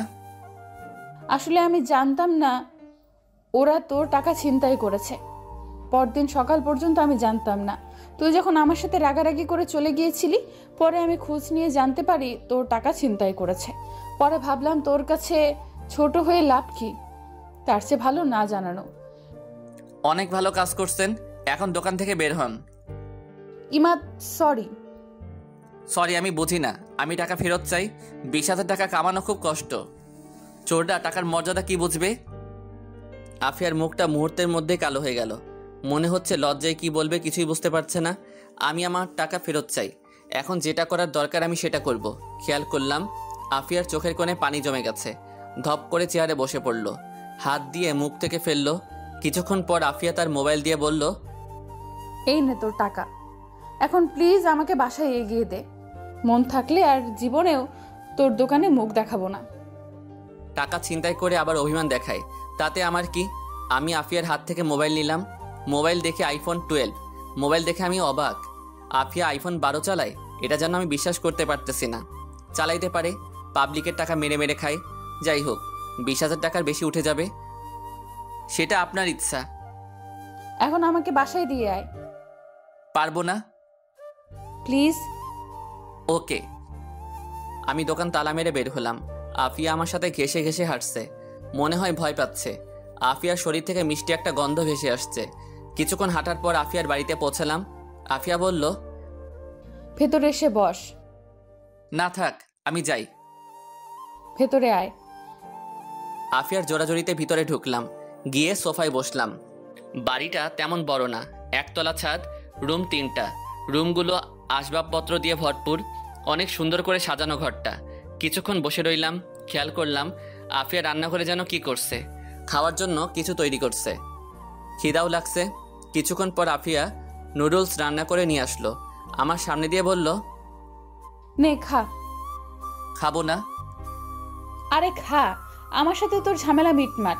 এখন তাড়াতাড়ি খেয়ে নে। ওকে। আমি নুডলস খাওয়া শুরু করলাম। মুখে দিয়ে আমি যেন আকাশ থেকে পড়লাম। এত স্বাদ, এত স্বাদ কি করে হতে পারে? আমার খাওয়া সব থেকে বেস্ট নুডলস। আমি 1 প্লেট খেয়ে আরেকটু নিলাম। নুডলসকে পানি খেলাম, ভাবলাম একটু প্রশংসা করি। আমি বললাম, এত স্বাদের নুডলস আমি জীবনেও খাইনি, সত্যি এটা অনেক ভালো ছিল। সত্যি, আজ অনেক দিন পর আমি একজনকে নিজ হাতে রান্না করে খাওয়ালাম। তাহলে উঠি, এখন আমাকে এগিয়ে দিবে কে? আমি। পরে আমাকে এগিয়ে দেবে কে? এই বলে হাসতে লাগলো। আমি বললাম, তাহলে যাই। সাবধানে যাইস। আমি হাঁটা ধরলাম। আস্তে আস্তে হাঁটতে হাঁটতে দোকানে চলে আসলাম। এসে দোকান বন্ধ করে ভিতরে পিছনে খাট আছে, ওইটাই মাঝে মাঝে থাকি, সেখানে শুয়ে পড়লাম। অনলাইনে আফিয়ার মোবাইল বিক্রি করে দিলাম 50,000 টাকা। বলছে পরদিন টাকা দিয়ে মোবাইলটা নিয়ে যাবে, বাকি 30,000 টাকা আফিয়াকে ফেরত দিয়ে দিব। সকালে খেয়াল করলাম কে জানি দোকানে শার্টের আওয়াজ করছে। এই শীতের মধ্যে উঠতে একটু ভালো লাগছে না। আমি শীতের কাপড় পরে শার্টটার উপরে উঠাইলাম। দেখি আফিয়া, দেখি এখনো তেমন একটা আলো ফুটেনি। আমি বললাম, এত সকালে কি? দোকান আরো পরে খুলবো। ওকে, আমাকে একটা সিগারেট দে। আপনার না ঠান্ডা লাগছে? একটু খেয়ে ফেলে দিব। ওকে। আমি একটা বেনসন লাইট দিলাম, বললাম, এখন যান, আমি একটু পরে দোকান খুলবো। না, এখন বের হ, আমার সাথে জগিং করবি। আমার এত ঠেকা পড়ছে না, আপনার মনে চাইলে আপনি যান। না, তুই আমার সাথে যাবি। না, যাব না। না, তুই যাবি। এই বলে আমাকে আফিয়া শার্টের কলার ধরে দোকান থেকে বের করলো আর বলল, দোকান তালা মার। আমি দোকান তালা মেরে আফিয়ার পাশাপাশি হাঁটতে লাগলাম। আফিয়া সিগারেট ফেলে দিল, বলল, তুই সিগারেট খাস না? না। ভালো। আফিয়া হাঁটতে হাঁটতে নদীর পাড়ে নিয়ে আসলো। কুয়াশার কারণে কিছু দেখা যাচ্ছে না। আমি বললাম, এত শীতের মধ্যে কি জন্য নিয়ে আসলেন? কি আরামের ঘুমের মধ্যে ছিলাম। আমার আজান দেওয়ার আগেই ঘুম ভেঙে যায়, পরে আর ঘুমে ধরে না, তাই বাইরে চলে আসি। আপনার জগিং করার কি দরকার? আপনার তো স্লিম ফিগার, মানে একদম পারফেক্ট। ধুর, তুই যে কি বলিস, চল ওই দিকটায় যাই। চলেন। আমি আর আফিয়া কিছুক্ষণ হাঁটাহাঁটি করে দোকানে চলে আসলাম। আফিয়া বাড়িতে চলে গেল। আমি দোকান খুলে বসলাম। কিছুক্ষণ পর আব্বা আসলো। আমি বাড়িতে চলে আসলাম। এসে খাওয়া দাওয়া করে আবার দোকানে যেতে লাগলাম। রিক্সা দিয়ে আফিয়ার বাড়ির রাস্তায় মোড়ে এসে দেখি আফিয়া দাঁড়িয়ে আছে। আমাকে দেখে থামতে বলল। রিক্সা থামালো। আফিয়া বলল, মামা আমিও যাব। আরে আপনি কি করে উঠবেন? ভাই আপনি অন্য রিক্সা নিয়ে চলে যান, আফা যেখানে যাবে আমি দিয়ে আসি। আরে কি বলেন, আমাকে দোকানে দিয়ে আসেন। আফিয়া হেসে বলল, অসুবিধা নেই, আমরা শেয়ার করে বসছি।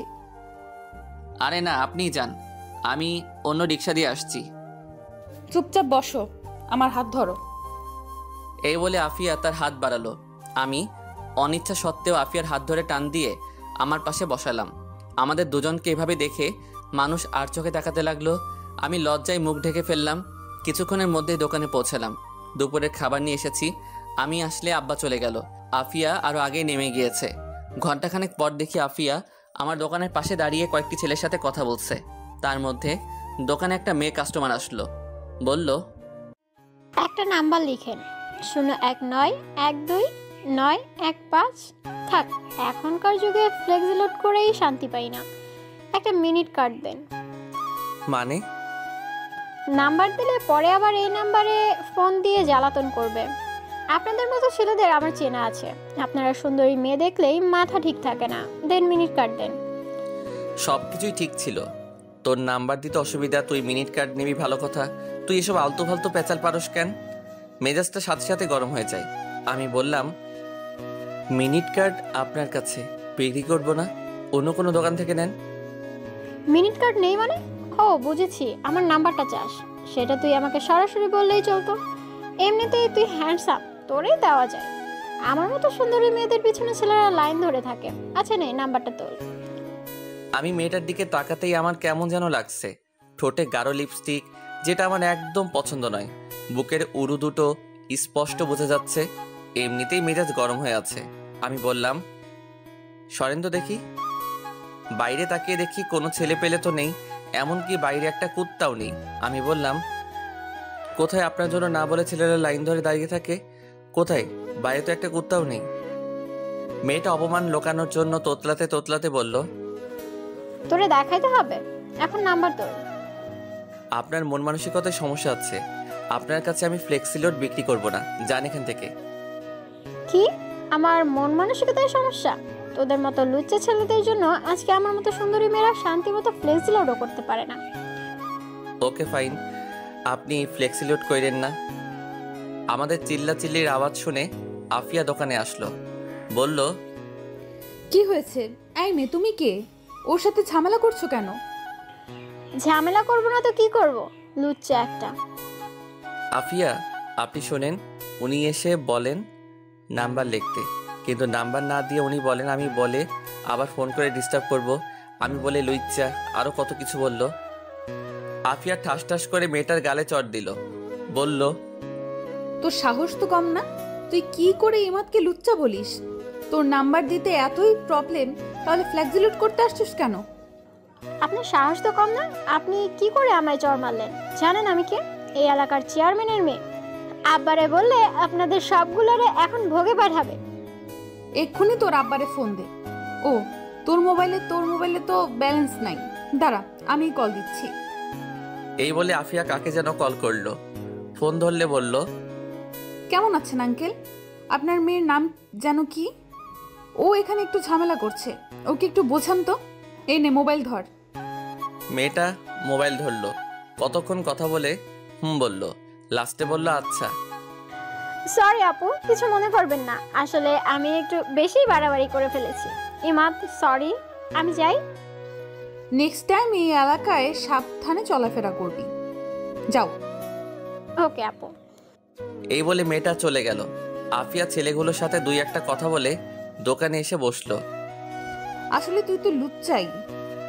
মানে আমাকে কোন দিক দিয়ে লুচ্চা মনে হয়?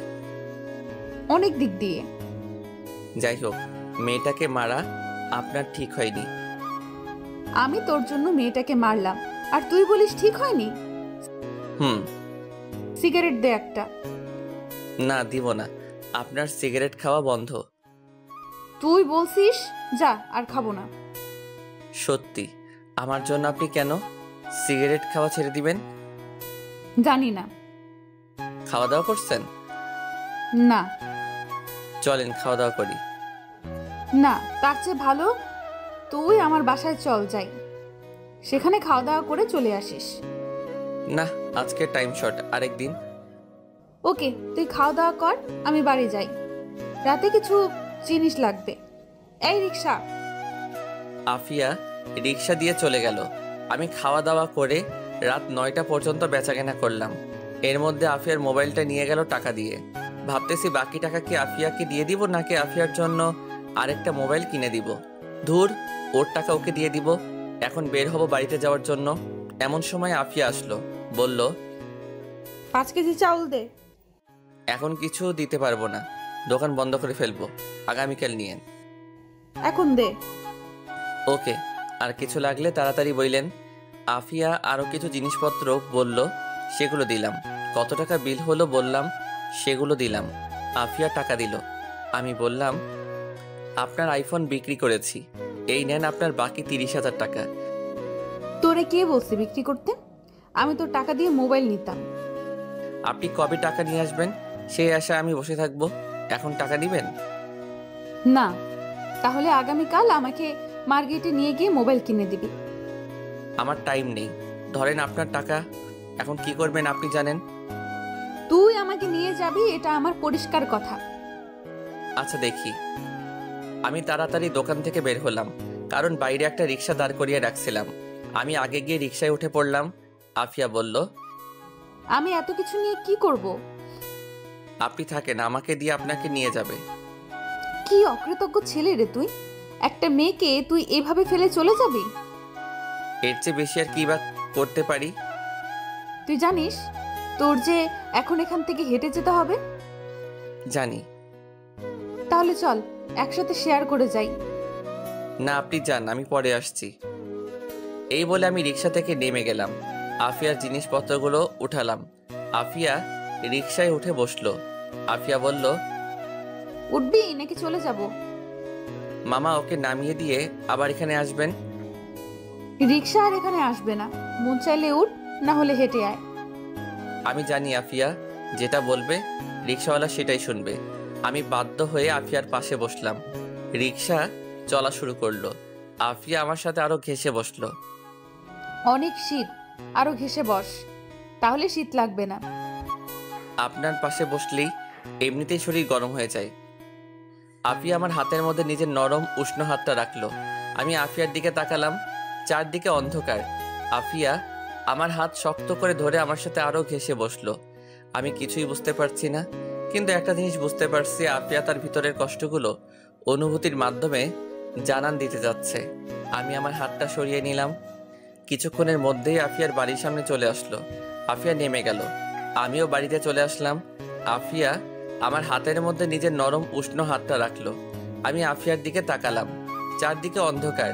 আফিয়া আমার হাত শক্ত করে ধরে আমার সাথে আরো ঘেঁষে বসলো। আমি কিছুই বুঝতে পারছি না, কিন্তু একটা জিনিস বুঝতে পারছি, আফিয়া তার ভিতরের কষ্টগুলো অনুভূতির মাধ্যমে জানান দিতে যাচ্ছে।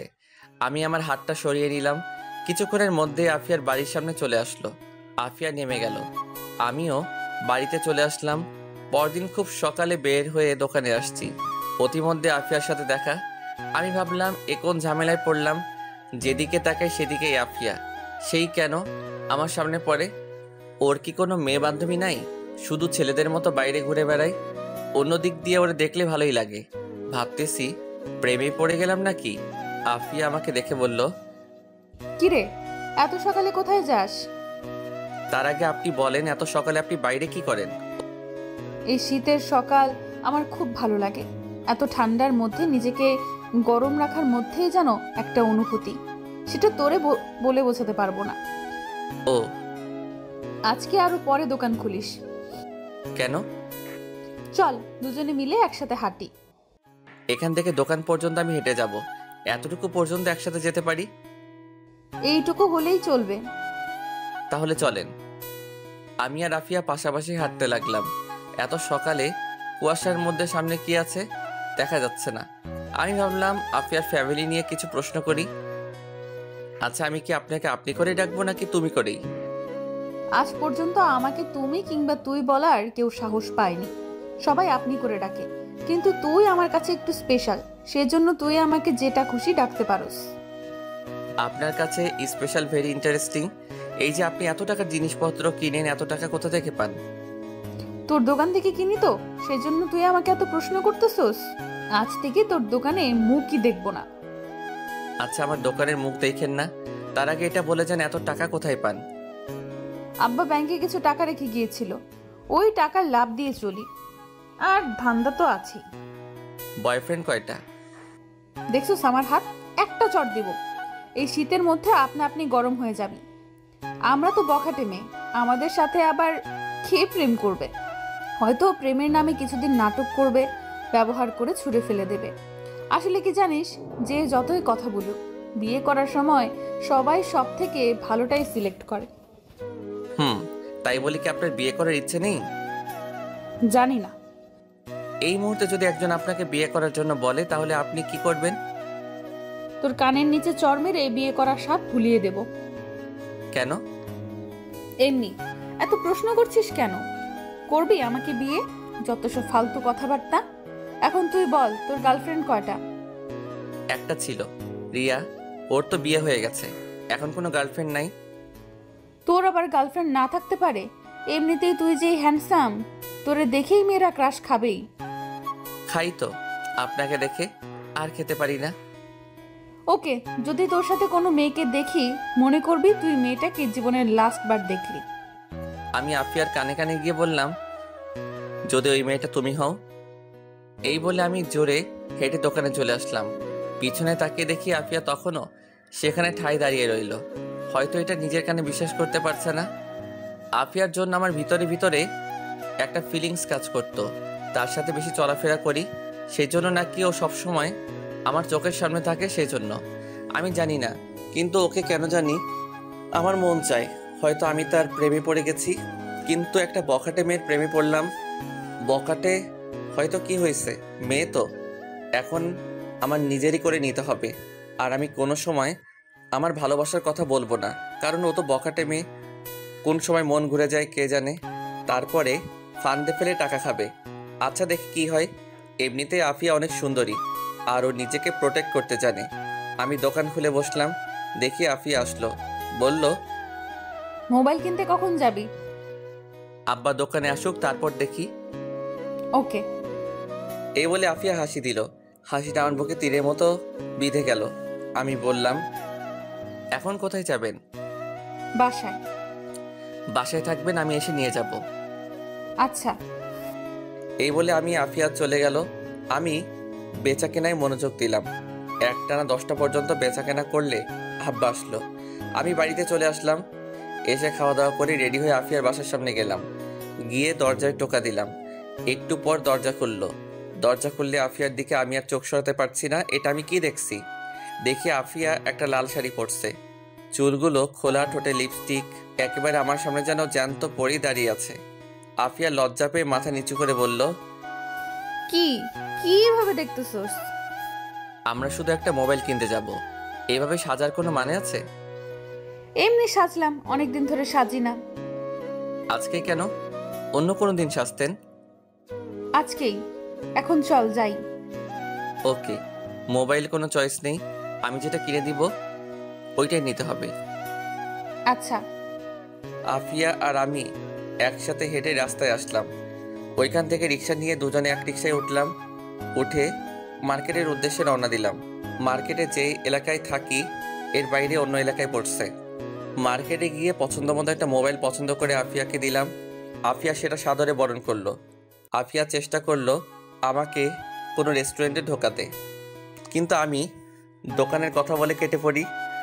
রিক্সা নিয়ে আসছি, দেখি দুই একটা ছেলে আমাদের রিক্সা আটকালো।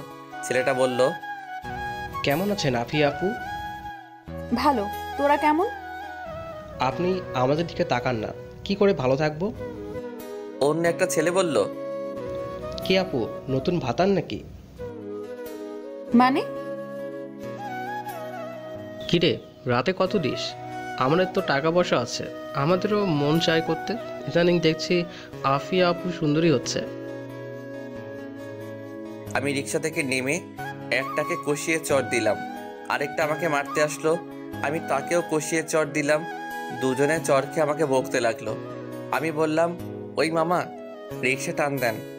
আমি গিয়ে রিক্সায় উঠলাম। রিক্সা উঠলে আফিয়া কাঁদতে লাগলো, বলল, আমি কি করছিলাম তাদের? এত খারাপ কথা কি করে বলতে পারলো? ওরা ওদের কথা বলছে, তুমি তাদের কথায় কান দিও না। না, ওদের একটা শিক্ষা দিতেই হবে। এই বলে কাকে জানিয়ে কল করলো। কিছুক্ষণ কথা বলল, বুঝলাম ও ছেলে দুটোকে ধরে আনতে বলছে। আফিয়া বলল, জানিস, কেউ কাউকে সম্মান করে না, সবার কাছ থেকে সম্মান আদায় করে নিতে হয়। আরে তেমন কিছু না, রাগ করার দরকার নেই। আজ থেকে আমি আর তোর সামনে আসবো না। যেদিন তোর যোগ্য হতে পারবো সেদিন তোর সামনে আসবো। ওল্টা আমি তো তোমার যোগ্য না। খারাপের দিক দিয়ে তুই আমার যোগ্য না, কিন্তু ভালোর দিক দিয়ে আমি তোর যোগ্য নই। এসব যোগ্য বাদ দাও। তুমি বাড়িতে চলে যাও, আমি দোকানে যাই। ওকে। আমি দোকানের আগে নামলাম যাতে আব্বা না দেখে। আফিয়া চলে গেল। আমি দোকানে আসলে আব্বা চলে গেল। আমি এক হোটেলে খেয়ে দোকানে বসলাম।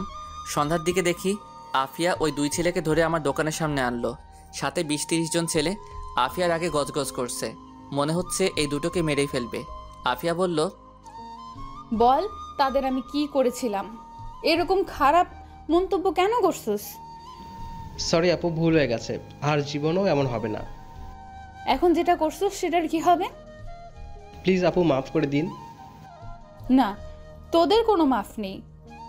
ইমাদ আমার ভাতার। ওই কুত্তার বাচ্চারাও কোন দিক দিয়ে ভাতার মনে হয়? আমার সাথে রাত কাটাতে চাস?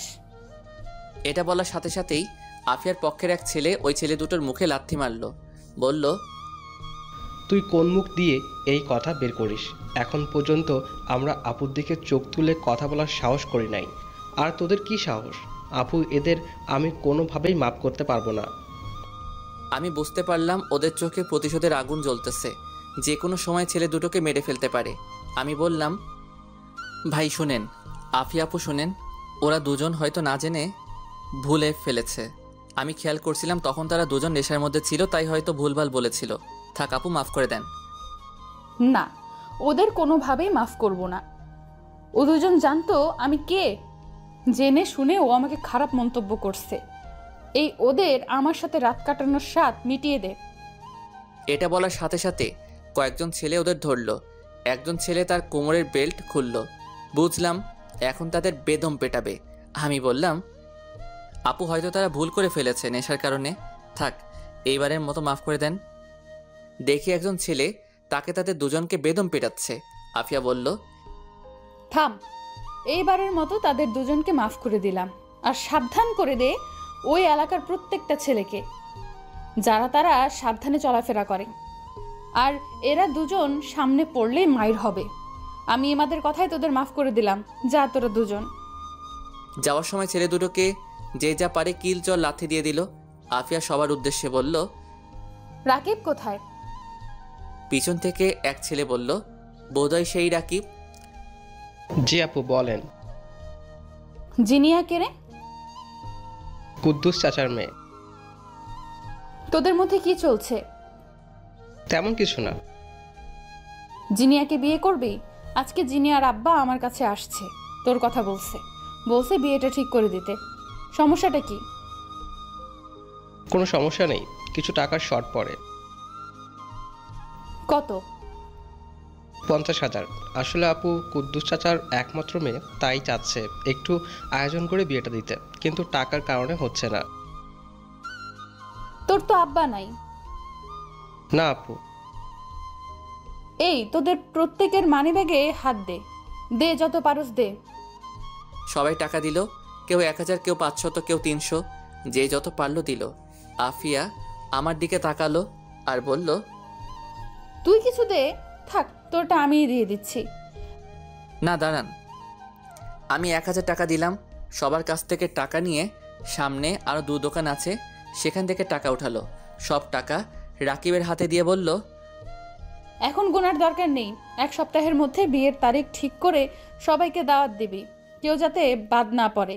এটা যদি না হয় আমাকে জানাবি। ওকে। আর এ হলো ইমাদ, আজ থেকে ও আমাদেরই একজন, সবাই তাকে সম্মান করবি, সবাই তার সাথে হ্যান্ডশেক কর। আস্তে সবাই হ্যান্ডশেক করে চলে গেল। সব শেষে আফিয়া হাত বাড়ালো। আমি বললাম, না আপনার সাথে হ্যান্ডশেক করব না। কেন? এমনি মনে চায় না। একটা ঠান্ডা দে। আফিয়া দোকানের ভিতরে এসে বলল, আর কোন দিক দিয়ে আমাকে তোর আপু মনে হয়? সবাই আপনাকে সম্মান করে, আপু বলে ডাকে। এখন আপনাকে সবার সামনে আপু না বললে অন্যরকম দেখায় না? এই শীতের মধ্যে ঠান্ডা খাওয়ার দরকার নেই। আচ্ছা একটা ঠান্ডা দে আর সিগারেট দে। এই দুটোর মধ্যে আপনাকে কিছুই দিব না। আফিয়াকে একটা নর্মাল পানি দিলাম। আফিয়া সেটা খেলো, বলল, আজকেই তোর সাথে আমার লাস্ট দেখা। মানে বুঝলাম না। যেদিন তোর যোগ্য হতে পারবো সেদিন তোর সামনে আসব। আমার যোগ্য মানে কিছুই বুঝলাম না। আমি জানি তুই কিরকম মেয়ে চাস। তুই চাস রিয়ার মতো সরল সোজা মেয়ে, কিন্তু আমি তো সেরকম না। ধরে রাখেন তো, আপনি যেই রকম হন তাতে আমার কিছু যায় আসে না। তোরে আমি ঠকাতে চাই না। বুঝেছি, আপনি ইমোশনাল হয়ে গেছেন, আপনার মাথা ঠিক নাই। এখন বাড়ি যান। এই রিক্সা, আপুকে বাসায় দিয়ে আসো। না আমি যাব না, আমি তোর সাথে যাব। ওকে, এখন যাও, পরে তোমার সাথে দেখা করব। সত্যি করবি তো? আফিয়া রিক্সায় উঠে চলে গেল। বাঁচলাম। আফিয়া কি আমাকে ভালোবাসে? আমার তা মনে হয় না। তার নিজের মুখ থেকে শুনতে হবে। ভাই 1 বস্তা চাল দেন। আচ্ছা। আমি একটানা 9টা পর্যন্ত বেচাকেনা করে বাড়িতে চলে আসলাম। পরদিন সকালে ভাবলাম আফিয়ার সাথে দেখা হবে, কিন্তু না। দুপুর গড়িয়ে বিকেল হলো, আফিয়ার মুখ দেখতে পারলাম না। মোবাইল নাম্বারটাও নেই, ফোন দিব যে। সত্যি কি ও আমার সামনে আসা বন্ধ করে দিল? এই কথা তো এর আগে অনেকবার বলেছিল, কিন্তু ও আরও বেশি করে আসতো। এখন কেন জানি টেনশন হচ্ছে। তোর হয়তো কোনো কাজে আটকে গেছে, আসবে বোধহয়। কিন্তু না, 2 দিন হয়ে গেল আসেনি। না, এখন তাকে খুঁজে বের করতে হবে। আরে ওর বাড়ি তো এখানেই, বাড়িতে গিয়ে দেখে আসতে হবে। আমি রাতে দোকান বন্ধ করে আসার সময় আফিয়ার বাড়িতে গেলাম, তখন বাজে 10টা ছুঁই ছুঁই। আমি আফিয়ার বাড়ির দরজায় টোকা দিলাম, খুলছে না। ভাবলাম কেউ নাই নাকি, কেউ তো আছে, না হলে দরজা খোলা থাকবে কেন? ভিতর থেকে গলা ভাঙা আওয়াজ আসলো। বলল, কে? আমি বললাম, আফিয়া, আমি ইমাদ। একটু পর দরজা খুলল, দেখে আফিয়া। আফিয়া পুরো অন্যরকম হয়ে গেছে, মুখটা কেউ যেন নেই। অসুখ বিসুখ হলো নাকি? চুলগুলো উস্কো খুস্কো, যেন এক পাগলি আমার সামনে দাঁড়িয়ে আছে। ওর এরকম অবস্থা কেন কিছুই বুঝতে পারছি না। আফিয়া বলল, তুই এখানে কেন আসছস? আপনাকে দেখতে। আর এরকম লাগছে কেন? সেটা তোর জেনে লাভ কি? এরকম করছেন কেন দেখি? এই বলে আমি আফিয়ার কপালে হাত দিলাম। যেটা বুঝলাম, আফিয়ার শরীরে প্রচণ্ড জ্বর। আফিয়া বলল, হাত সরা, তোর সাহস তো কম না। তুই কোন সাহসে আমার শরীরে হাত দিস? তুই জানোস না তোর এই হাত আমি ভেঙে ফেলতে পারি? আমি বুঝতে পারছি আফিয়া আমার উপর রাগ করছে, হয়তো তাকে দেখতে না আসায় আমার উপর অভিমান করছে। আচ্ছা সরি, আমি চলে যাচ্ছি, কিন্তু আপনার হাতের নুডলসটা খেতে খুব মন চাচ্ছে। আচ্ছা বাদ দিন, আমি যাই। ঠেকা পড়ছে তোর নুডলস খাওয়াতে। সেটাই। আচ্ছা যাই, সকালে আসবো। তোর আর আশা লাগবে না, আর তুই আমার সামনে আসবি না। আচ্ছা। এই বলে উল্টো দিকে ঘুরে হাঁটা ধরলাম। আফিয়ার চোখের সামনে থেকে চলে এসে একটু আড়াল নিয়ে দেখতে লাগলাম ও কি করে। দেখি দরজার সামনে মাথা নিচু করে বসে পড়ল। ভাবলাম তাকে এভাবে ফেলে যাওয়া ঠিক হবে না। আমি আবার আস্তে আস্তে তার সামনে গেলাম। ও বুঝতে পারে নাই আমি যে আবার আসবো।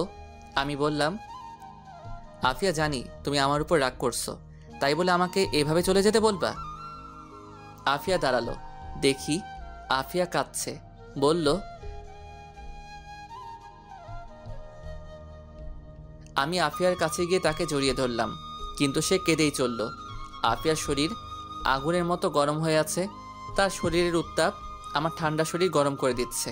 আমি বললাম, সরি আফিয়া, আমি ভাবছিলাম তুমি সত্যি আমার দোকানে আসা বন্ধ করে দিয়েছো। আমি যদি জানতাম তুমি অসুস্থ, তাহলে আমি এক মুহূর্ত দেরি করতাম না।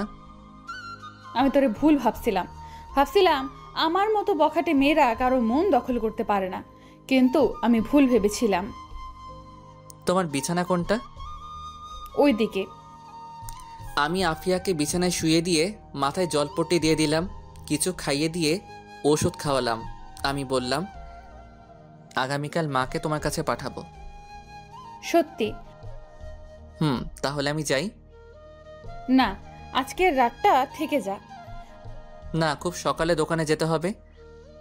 আমি খুব সকালে জাগিয়ে দেব। আমি গিয়ে তাদের রুমের সোফার মধ্যে শুয়ে পড়লাম। সকালে ঘুম থেকে উঠে দেখি আফিয়া রান্নাঘরে কি জানি করছে। ভাবলাম এই জ্বরের মধ্যে আবার কি করে। আমি উঠে ফ্রেশ হলাম, গিয়ে সোফায় বসলাম। দেখি আফিয়া নুডলস রান্না করে আনলো। আমি বললাম, এই জ্বরের মধ্যে কি দরকার ছিল? তুই বসিস আর আমি না করতে পারি? আফিয়া এসে সোফায় বসলো।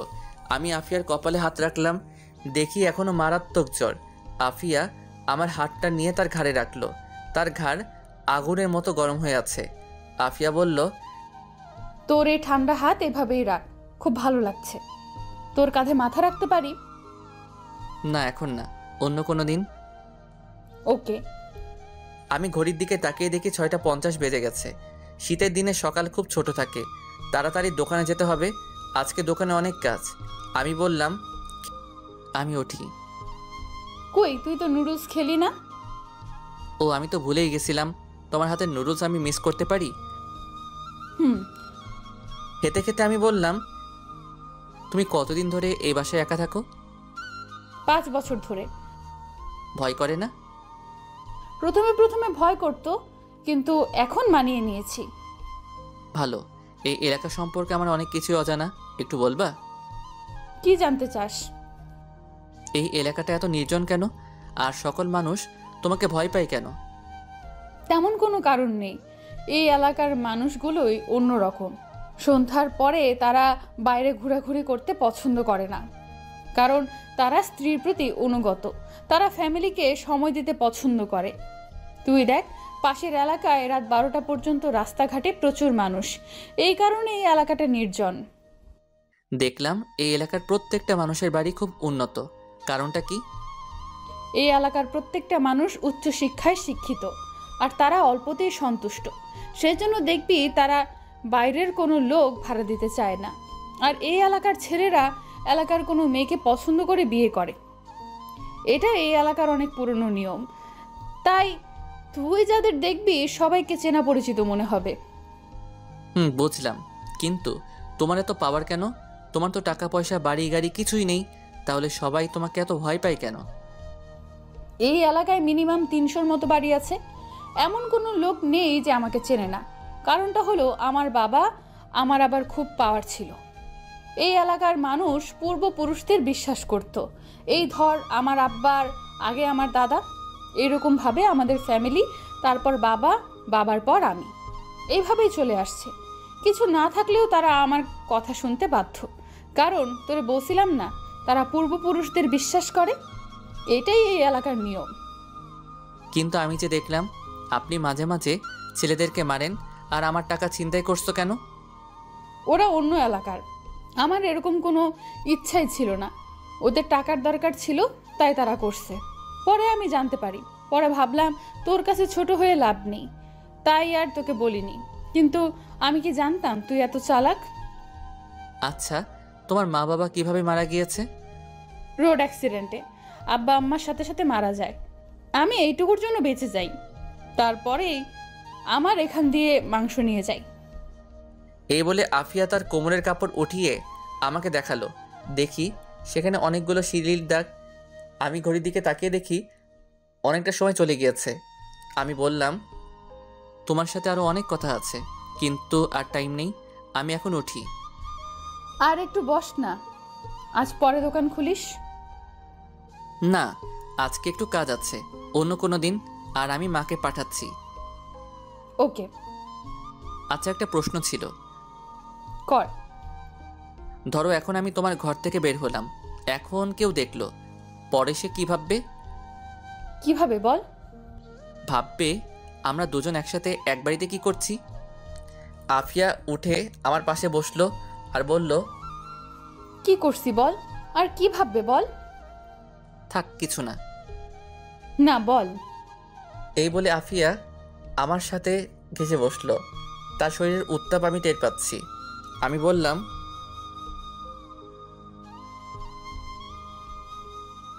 যাচ্ছি, দুপুরে আবার আসবি আর রাতে আসবি। ইস, আমি যেন তার জামাই, রুটিন করে আসতে হবে। এই কি বললি? ওই কি বললি? দাঁড়া, তোরে দেখাচ্ছি মজা। তোমার মজা দেখানোর আগে আমি পালাই। এই বলে আমি আফিয়ার ঘর থেকে বের হয়ে আসি, সোজা দোকানে আসি। 10টা পর্যন্ত দোকানে বসলাম। তারপর আব্বা আসলো, আমি বাড়িতে চলে আসলাম। খাওয়ার সময় মাকে বললাম, আফিয়া নামের কাউকে চিনো? চিনি বোধ হয়। কেন? শিওর করে বলো। চিনি। কে? রোড অ্যাক্সিডেন্টে মারা গেছেন মিলন সাহেবের একমাত্র মেয়ে আফিয়া। এই মেয়ে এখন এলাকার কি জানি বলে, বস নাকি ডন বলতে পারি না। এই মেয়ের পাল্লায় ভুলেও পড়বি না। এসব বখাটে মেয়ে তোরে ধরলে আর ছাড়বে না। আমি ভাবলাম মা তো দেখি আমার থেকে এক লাইন আগে থেকে আমাকে সাবধান করে দিচ্ছে, এখন কি বলবো। কেন? আফিয়া দেখি আমার সাথে খুব ভালোভাবে কথা বলে। এসব মেয়েদের মুখে অনেক রস থাকে, পরে কখন যে কি করে বসে উধাও বানিয়ে ফেলে। সবাই কি আর এক? আমার কি মনে হয় জানিস, এই টাকা একমাত্র আফিয়া নিয়েছে। ও ছাড়া আর কে করবে এই কাজ? আমি ভাবলাম দেখি মার মনে কি আছে। তোমার এই কথা কেন মনে হচ্ছে? শোন, এই এলাকায় একটা সাইরেন আছে। কেউ যদি কোনো বিপদে পড়ে তাহলে সে সাইরেনটা বাজাতে পারত, কিন্তু এখন আর সেটা নেই। এখন সাইরেন বাজানোর অনুমতি এখন আফিয়া আর 2-1 কাছে আছে। এখন সেই সাইরেনের কথা মানুষ ভুলেই গেছে। তো মা এখন আফিয়া ছিনতাই করছে কোথায়?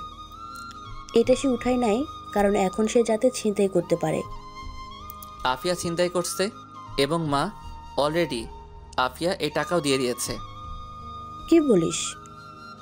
শুনো, আমি ওই দিনের ঘটনা মাকে সম্পূর্ণ খুলে বললাম। মার চোখ তো কপালে উঠে গেছে। মা বলল, এত কিছু হয়ে গেল আর তুই আমাদের জানাসনি কেন? আমি চাইনি আফিয়া তোমাদের কাছে ছোট হোক। তার ছোট হওয়াতে তোর কি? এই দাঁড়া, আমি যেটা ভাবছি সেটা না তো? একদম না মা, আফিয়া কিছুদিন ধরে প্রচণ্ড জ্বর ঠান্ডায় ভুগছে। যাও গিয়ে একটা নজর দেখে আসো। আমার ঠেকা পড়ছে একটা বখাটে মেয়ের বাড়িতে যেতে। দেখো, এই মেয়ে কিন্তু এলাকার ডন, ও যেটা বলবে সেটাই হবে। এখন ও যদি আমাদের হাতে থাকে তাহলে আমাদের কোনো টেনশনই থাকবে না। সেটা তুই ঠিক বলছিস। যাও গিয়ে দেখে আসো, আর মা কিছু রান্না করে নিয়ে যাও। আচ্ছা, যাচ্ছি। আমি শুধু অসুস্থ দেখেই যাচ্ছি, অন্য কোনো উদ্দেশ্য থাকলে ভুলেও না। আচ্ছা, তুমি যাও। ততক্ষণে আমার খাওয়া দাওয়া শেষ করে রুমে এসে আফিয়াকে কল দিলাম। আসার সময় নাম্বারটা নিয়ে আসছিলাম। আমি ফোন দিলাম, আফিয়া, মা আসছে। সত্যি তোর মার সাথে জমিয়ে আড্ডা দিব? এমন কিছু করবা না যাতে মা তোমাকে খারাপ ভাবে। তুই কোনো টেনশন করিস না। আচ্ছা। এই বলে আফিয়া কল কেটে দিল। কিছুক্ষণ পর দেখি মা রেডি হয়ে আফিয়ার বাসার উদ্দেশ্যে রওনা দিল। আমি ভালো করেই বুঝতে পারছি আমি আফিয়ার প্রেমে পড়ে গেছি। এখন আফিয়ার মুখ থেকে শুনতে হবে, আর বাকি কাজটা সেরে ফেলতে পারে। আফিয়া ভিতরটা একদম পরিষ্কার কিনা সেটা বুঝতে হবে, নাকি আমার মাধ্যমে অন্য কিছু করতে চাচ্ছে সেটা যাচাই করার একটা উপায় আছে। আমি কিছুক্ষণ রেস্ট নিয়ে দোকানের উদ্দেশ্যে রওনা দিলাম। আমি বাইরে বের হয়ে রিক্সা নিয়ে দোকানে চলে গেলাম। দোকানে গেলে আব্বা বলল, চাউল আনতে হবে, কিছু টাকার শর্ট পড়ে। এখন কি করব, মহাজনের কাছে বাকি করি না। আমি ভাবলাম আফিয়া যে ছিনতাই করা টাকাটার কথা আব্বাকে বলবো, ভাবলাম বলেই দেই, এমনিতেই মা তো আব্বাকে বলবেই। আব্বা, মনে আছে একবার যে আমাদের 20,000 টাকা ছিনতাই হয়েছিল? মনে আছে। আমি আব্বাকে সব কিছু খুলে বললাম। আব্বা বলল, আফিয়া মেয়েটা ভালো, আমাকে খুব সম্মান করে। আমিও ভাবছিলাম ও এই কাজ করতে পারবে না। এই মেয়ের সাথে ঝামেলা করিস না। আগে যত সমস্যা হয়েছিল সে সকল সমস্যার সমাধান আফিয়াই আমাকে করে দিয়েছিল। টাকাটা কোথায়? দিচ্ছি। আমি পিছনে একটা বক্সের ভিতরে টাকাটা রাখছিলাম, সেটা এনে আব্বাকে দিলাম। আব্বা বলল, এই জায়গাটা পরিষ্কার করো, আমি চাউল নিয়ে আসি। আচ্ছা। আব্বা চলে গেল। এভাবে কিছুদিন চলে গেল। এই কয়দিনে আফিয়া সম্পূর্ণ সুস্থ হয়ে যায়। মার হাবভাব দেখে বুঝলাম আফিয়ার সাথে মার ভালোই বন্ধুত্ব হয়ে গেছে। আমি এটাই চাচ্ছিলাম। আমি রাতে দোকানদারি করছিলাম, তখন বাজে রাত 10টা ছুঁই ছুঁই। দেখি আফিয়া আসলো। ও এই কয়দিনে শুকিয়ে গেছে। এত রাতে আফিয়াকে দেখে আমি বরাবরের মতোই অবাক হলাম। আর ওর উপরে রাগ হচ্ছিল, কারণ এত রাতে ও বাইরে কি করে। আমি রাগান্বিত মুখে বললাম,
দুই একবার আমাদের একটা ছেলে হয়েছে, ঠিক তার মার মতো।